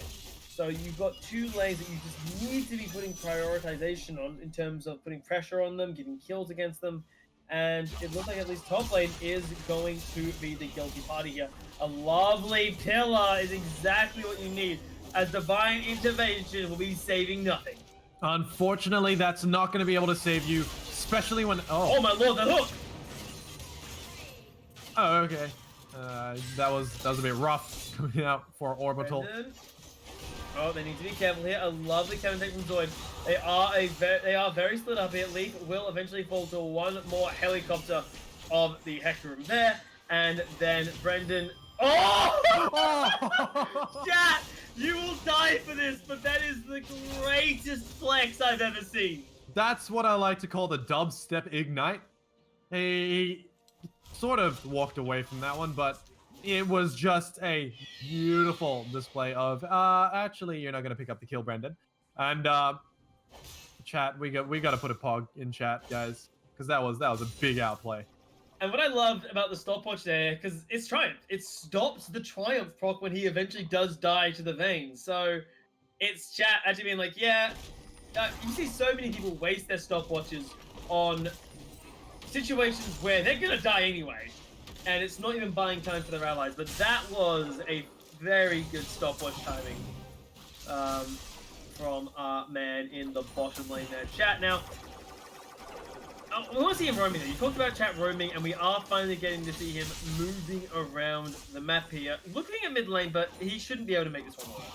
No, well, I mean, he did have to take a ward down, but I don't see Moby Boots on him. Meanwhile, topside once again. I mean, this is not surprising, because this is how you properly pressure a Kale when you aren't having a Vayne in the top lane. Oh, no, sorry, an Ornn up at topside. You can get up on them relatively quickly, and in a one-on-one, maybe she can get away. She ain't getting away from a 2v1. No, especially with a well-placed Pillar of Ice. And I have to commend Gomenasai with his positioning from that Pillar of Ice, because it was a beautiful spot to be able to put it in. Stops the Kale from moving, and if she does get hit, if she does have to avoid it. Blood is in so much trouble here. They make it available, slams him into the ground, and one more hit shall surely do it. But the flash gets them out alive, and they will die for the cause. Susie Bird will fall here to Zoid. And going aside, he's got no mana, which means I don't actually think he can run this one out. Never mind, Pillar. Costs no mana. Well, it costs a little bit, but he does manage to escape from that easily, quite easily. Didn't see any roams coming out from Chef Jeff either. I think he knew that he wasn't going to be as impactful. Blood Moon has to be careful, however. Decided he wasn't going to back, and he's going to stay in the lane. I mean, Corki can poke from a range as well, so he has to be very careful. One hit may do it. Sure, he's getting aggro down, but that's not going to be enough unless he gets insistence from the rest of his team here. The flash in over the wall. Probably not going to save you, honestly. That's a very fast Hecarim. But he has reinforcements from Zuzu Bird. A new challenger approaches. He will... No, he's just out of range. Oh, never mind. That is well within range. With an enchanted crystal arrow like that. That is rough. That was a beautiful enchanted crystal arrow coming out from Leaf. that gives them so many opportunities to get some priority around this Mountain Drake as well. They're playing this beautifully. They're catching out every member that they need to. The jungler's down, and Reservoir cannot contest. They have got the strength of a unit to be able to fight them back. And part of it is items. I mean, look at what they've got access to, and it's very limited in terms of itemization. It's just got pretty much Ludens is their main item there from Blood Moon, which just means they're not really in the greatest position to, you know, try and contest, for example, a item and a half Chef Jeff's Corky. Oh, Menasai. What is he doing? So he should die here. He doesn't because he's Trundle. But like, again, Melbourne High School lost last game from over cockiness and over aggression. It's looking a lot better in game number 4, but we're still seeing that cockiness come alive in game. Yeah, well, it's a lot more watered down, as you said, though, because I think they feel like they need to win this one. They need to show that they're not actually the team that they played in that previous game, but it does show that Melbourne High School, as we said, are playing with a little bit of Gusto in their step. Yeah, I mean, it's the best way to word it with the way that they're playing this game. And that's not to say that the way they're playing it is wrong or they can't play it this way. It's just that they are opening the possibilities of things going wrong more often than is necessary. And sure, that sounds like, you know, it's like, oh, you know, yes, fun is important. But when you're approaching a game like this, in a series like this, you need to be asking yourself the serious questions such as, how important is what I'm doing? Is it necessary for the team's victory? Am I doing it because I think it's a good idea personally or a good idea for the team? Those are the kind of questions you need to constantly be asking yourself. And Melbourne High School, they're good. There's no question about that. Mechanically, they are solid. But the decision-making is something we have to question. Yeah, well, it's sort of something they have to answer themselves, so we'll see if they do pick this one up. However, I like how they sent the Corki up in the top lane. They are matching, because Jujubird, I don't think he's going to be able to deal with the Kale for much longer, especially with the range disadvantage of melee into range disadvantage. So they sent Corki up there. He's got teleport. He should be able to join a fight if necessary, or else. Has he picked up package? Yeah, he's picked up package. Yeah, he's picked up the package, and he's on his way down to the bot side, but it's a bit off that timing. You said 1.5 minutes is the approximate lifespan of the package. It's 2.5 minutes to the next dragon. So they are looking to get a pick off here, as opposed to, you know, a fight or anything else, probably. Not just the mid lane turret would be pretty juicy as well, if you're looking, because you need to break open that tier 1 and mid. You need to open up the map, and package is a really good tool in order to do that. It's also just a very good safety tool, especially when a lot of the lanes are pushed in. It allows you to roam a lot quicker as well, but I don't want this package to go to waste. And even if they... Ooh, okay. Wait, Blood Moon... I don't think Blood Moon considers that a waste. I think Blood Moon considers that package an annoyance. But he's going to be able to spawn in time for the Infernal Dragon to contest that as well, so I don't necessarily agree with the use of the package, but if it gets him a kill, I might as well use it. You no harm in getting yourself a kill in that situation. It puts Corki another step closer towards his Trinity Force, which I think he really, really wants for the next fight. The issue is, if we look at the gold, I don't see how Corki is meant to acquire the gold needed. Because he needs another, 900 something for the Phage, and then a 333 on top of that to complete the Trinity Force. Actually, he might be able to, because there's one more wave or two, he actually might be able to get that. That'll be really nice for him. Wow, that's a disaster for Zoe. He needs that ulti.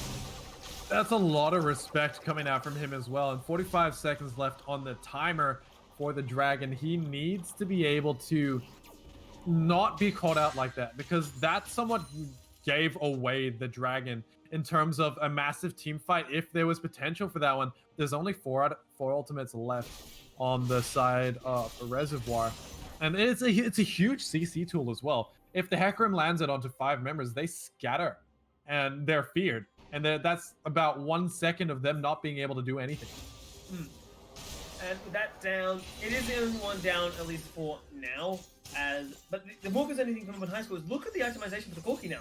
He's got himself his he's not Blazer King, his Meta and the Trinity Force. Reservoir High School, they have to identify this. They have to look at the Corki and say, okay, he's got his item. He is terrifying to the Holies. Basically on an item and a half. So I really hope that they notice that, because if they don't, they're in for a really rough time. Yeah, it's definitely a rough time. Ooh. Wow, they are removing Orbital, the front line, and maybe more importantly for Reservoir, the primary engage. Yeah, it looks like that Reservoir is going to have to give up this Infernal Dragon. They're pushing this ball lane. They want to get this to tier 1, but they've also got 2 members. Meanwhile, Shoebird. He wanted to zone them away. He wanted to ensure the return of the charge, and then you pull back the Dragon, you take the Dragon. Clean and clinical, man. This is how Melbourne High School should have been playing the last game as well. But they got too bloodthirsty, they got too cocky, and they got punished for it. Hopefully, they can continue playing, with calmer minds. Well, it seems like they are more control with what they're doing. However, control doesn't look like what I'm seeing here, Tico. As a thing of skirmish breaking out between both teams here. They are going to get choked in the choke point. Shockwave lands on just one, which is chat. As the follow through counter engage from Zuzu Bird is beautiful. Oh. The Corki with 2 items is online with a quadra kill in his back pocket. And they want to get that damn well know that the pentakill be in his eyes. They will die for this. They will all die to secure themselves the pentakill for the main man in the mid lane. Chef Jeff! There it is. The penta. A beautiful display of a Corki that hit his 2-item power spike. You look at a lot of marksmen and they're like, they hit their power spike when they hit 3 items, but no, Corki hits his item when he gets hits his power spike when he gets the 2 items. Trinity Force Mana Mune, upgrade that Mana Mune to a more mana, and he's dishing out so much more damage. That is why a lot of the people, when they build Corki, they rush that Mana Mune, they rush the tier just so they can get the Mana Mune a lot more quicker. But I mean, Chef Jeff does his own thing, and guys, I gotta give it the pog over to Chef Jeff. He is going insane this game here, Tico. Now, without cheating, how much gold has he accumulated this game? Just when we got how far ahead he is right now to everyone else in the game. 4, 5, 6, 7, 8, 9,000. It annoys me you can be that accurate. He's on 10.5. Ah. 10,500 gold accumulated for Chef Jeff this game here. That is insane quantity. When you compare it to everyone else in the game, the second highest in the game is Leaf's Ash on 7,600. Oh no, sorry, I'm blind. 8,100 on Gondosize Trundle. Sorry. So he's over 2,000 gold ahead of the second most richest person in the game, and the richest person on Reservoir is Brendan's Vayne, and he's 3,000 off. So Reservoir are in a really awkward situation where Chef Jeff and his Corki can basically control the next 10 minutes of the game like that. Because when he wants you dead, oh my gosh, you die. There's no ifs, there's no buts, there's no complaints. It's like arguing with that teacher you have in high school. The teacher makes the call. Chef Jeff is that teacher. He will find you and he will tell you the rules. Oh, Chef Jeff dishing out so much damage. He's picked up the Infinity Edge. He's got 3 items. His auto attacks are going to crit for so much damage now. Even if his normal auto attacks didn't do as much, if you can say that didn't do as much, because that did quite a bit. If you had a critical strike onto it, look, everyone's gonna die. The next, an inhibitor turret's not gonna keep anybody safe as it crumbles at 22 minutes. The inhibitor will be joining as well. Reservoir is, I fear to say this, Nico, but they're on their last legs. They're 10,000 gold down at 20 minutes.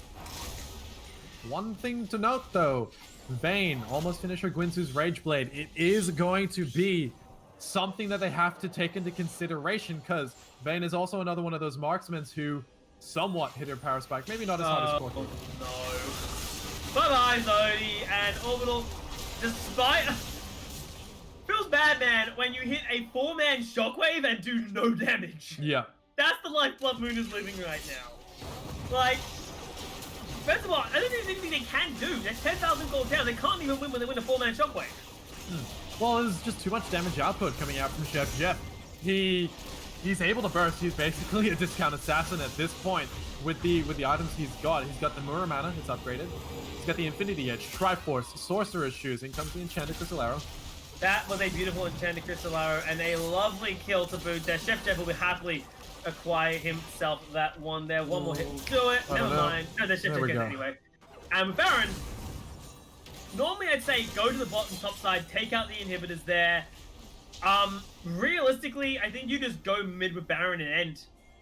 Yeah. In all honesty, you don't need to. Okay, you can worry about picking up the Dragon Soul and an Infernal Dragon Soul. Oh god, Tico, it gets worse. Yeah. Well, look, Chef Jeff, he's having a field day. When they pick up this Infernal Dragon, because no one's contesting that. There's no way they contest this. Yeah, there's no way they're going to be able to contest that. Zoid is not quick enough, even though Hecarim is a fast pony. He's not going to be able to do anything about it. They pick up this Infernal Dragon. Corki's...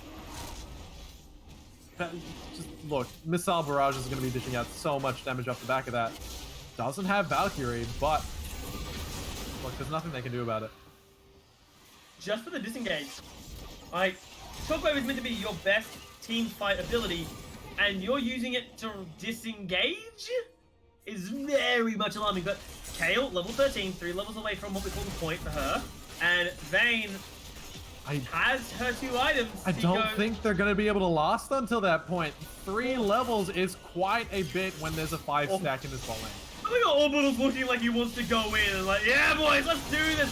Diving in on top of the priority carries. Is he doing what he can from that lane? Lead gets the work. Chef Jeff isn't even in the fight. And Reservoir are being forced back. Yeah, but they did take quite a bit of HP off Melbourne High School. However, yeah, you're right, Chef Jeff, he's split pushing because he can afford to. He's such a powerhouse. He doesn't need to be a massive split pusher to be able to split push. It's just that no one on the side of Reservoir can 1v1 him or, you know, maybe... 2-man shockwave again, but it's not going to matter as Blood Moon gets taken down in a heartbeat there by Chef Jazz. Courtesy delivered, of course, by Juju Bird. As the next turrets will come under fire. One will crumble to dust. The second, not long after that, the Nexus is exposed, and Melbourne High School were able to stop the retaliation. Chef Jeff leading the charge, 14-0-3 on the Corky, as Melbourne High School claimed victory over Reservoir High School for the regionals with all in Meta. That huge was insane of a final game. A huge victory coming out from Melbourne High School. The beautiful 4th game. As soon as Chef Jeff came online, that's the powerhouse of Corky. I honestly think he's underrated in terms of just being a massive powerhouse in terms of damage, and honestly, I have to give the play of the game to that pentakill. Like, oh, absolutely. The Torrens University play of the game, going over to Chef Jeff for his pentakill, and Melbourne High School, they did everything they could to be able to give him that pentakill. They committed. They died. I think like 2 died for that. I think so too, but that really does not matter. But it's immaterial because you got a pentakill. Like, if you get a pentakill, I will happily throw all 4 of my teammates at the problem to get the pentakill. That's, you know, that's the kind of fight you gotta be sometimes. Yeah, I mean, if you have to die Fountain, you have to die Fountain. I mean, they do it in the professional league. You're gonna do it here. That's just how it rumbles. But yeah, Melbourne High School moving on, a return to glory, if you will, considering that they struggled last year to make it out of the Nationals. Hopefully this year they're looking really, really strong, and we'll have to see how they're able to do that, which I'm very excited by, because it should be good to go for them. But guys, we will be having ourselves a short little break before we have an interview with a player from Melbourne High School. Guys, don't go anywhere.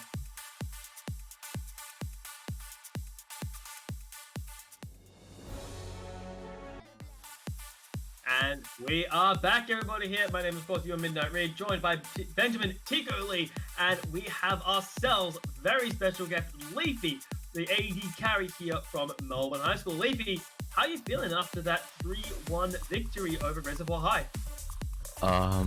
Not gonna lie, kind of disappointed. That was 3-1. Should have been 3-0. We really ran it down in the third game, but I mean we won, so it was okay. Yeah, I do want to focus on that third game just because it seemed like you guys were having a bit of fun. Because what was your thought process going into the draft there? And saying, okay, let's draft a Callista 80 carry. With a pen. Yeah, we just wanted to go in. We didn't really want to use our brains either, so we just drafted early game champs. Wasn't able to go too well for you. Okay, in that particular game though, there is one more thing I would like to address. And this may have to link towards game 1 and 2 of the series. What did Blood Moon do in game 1 and 2 to deserve being bullied that hard in that third game? Because you guys spent most of your time in his lane. I actually don't remember what the guy was doing in games 1 and 2. Well, I think, actually no, we bullied him in game 1 as well with the Ash arrow down mid. Yeah. I mean, those snipes were on point. I have to admit, those enchanted crystal arrows were clean most of the time. But yeah, no, you guys did really well. And in that third game, in that third game, as soon like what was the communications going on in that fourth game where where Chef Jeff was like, okay, he has his quadra kill. What was going on in the communications while you guys were talking through that? I guess we were just trying to go for the pentakill. We didn't really care about ending the game. Yeah, because you guys could have taken like 2 turrets and instead you hunted down a pentakill. I respect that. Now, of course, that does mean you guys will be representing Victoria up in the Nationals up against all the other states. Have you guys really looked at any of the other states? Is there any other state out there in terms of teams that you might be a bit worried about? Or are you just you were just like, okay, we'll deal with Victoria and then the rest of Australia comes afterwards? Yeah, we were a bit worried about the Panda Republic. Oh. Fair enough. Yeah, that's the only team I think. No, that's they're definitely one of the bigger concerns for your games as well. But I mean, I feel confident that you guys representing Victoria should be able to at least mount up to their pressure. But just looking at the tournament in general, how do you guys feel playing up against other high schools around Australia? Like, what are you guys feeling? I mean, I guess it's nice to play with people from different schools and different parts of Australia. One more question before we allow you to escape, because we're going to be, we're going to hold you here too long against your will, Lethy. Looking at, of course, the other teams and such. Now, I believe it was 2018 or 2017. Melbourne High School actually was at the grand final for Meta. That's 2018, yes? 2018. You guys were you part of the team that made it to that run? No. They were like last year's year 12s. We're year 12s this year, so we weren't. So it's a whole new fresh face Melbourne High School that we've got making a drive to basically reclaim your old throne. Does that like mean anything to the boys in the team, or is it just sort of coincidence that you guys are coming back after basically a year off? I mean, I would say they had it easier because Rangitoto, I mean, yeah, we had to go against Rangitoto last year and they were really, really, it's kind of rough. They were nightmare fuel. I remember them from the finals. That was a fun series. All right, well, Livy, thanks a huge ton for coming to have a quick chat with us. And, of course, best of luck facing down the other states across Australia in the coming weeks, man. Yep, no worries. Thank you. All right, take care. All right, and on that note, guys, that is going to be it for us here on the side of Meta. Of course, huge thanks to our sponsors, which you can, of course, see behind myself and Tico, as always, them being Acer, Intel, Optus, Torrens University, as well as Harvey Norman. Now, guys, there is going to be, thankfully, games next week. So you don't have to go far. Same time, same place as always. Keep your eyes out for the... Midnight. Oh, hello? We still have to pick our MVPs. Oh, yeah, we do. Yes. We cannot forget. I got too excited. All right, so Tico, obviously you've had some time to think. Who do you think claims the MVP, knowing that a certain someone is still listening? Actually, no. Leafy, we can get you we can get your input here. If you were to give an MVP to anyone in your team, who would you choose? Like overall for the set? Yeah. Mm-hmm. It would have to be my main guy, Jaffafi, Chef Jeff. Mm. He really popped off, I guess. Yeah. Well, I mean, yeah, he did in that fourth game. He did. No, he did quite a bit for your team, the roams, as well as just making sure that you guys stayed solid. But yeah, no, I honestly do think I agree with Chef Jeff being the MVP for this game. So, Midnight, is that the same for you? That is indeed concurrent there. Sure, you can look at game 4 alone and say MVP material there, but of course of the 3 other games, he does his job, and he does his job damn well. Yeah. Even in the game that he was losing, his roaming Nunu was such a nuisance to Reservoir. So yeah, Chef Jeff, congratulations. You are the MVP here for the Reservoir High School versus Melbourne High School series. Here a minute now. As I was saying, we do of course have games next week. I believe it's still going to be League of Legends as well as Rocket League, starting at approximately 11 or no, it's 11:30 or 12 o'clock AEST. I think. I hope. Coming out, guys. So please make sure you're there. Come hang out. It will be a blast to watch this. You know, each state finally able to butt heads over who's going to take top dog position. But on that note, guys, huge thank you from myself and of course Tico for joining us throughout the course of the entire day. It's been a long day. It's coming up to what? 6 hours now? 5.5 hours. 5.5 hours. So guys, Yep. thank you so much for joining us through that. The course of it all, have yourselves a great weekend for the what's left of it at least, and the week ahead of you, and we'll see you next Saturday for more Metacasting.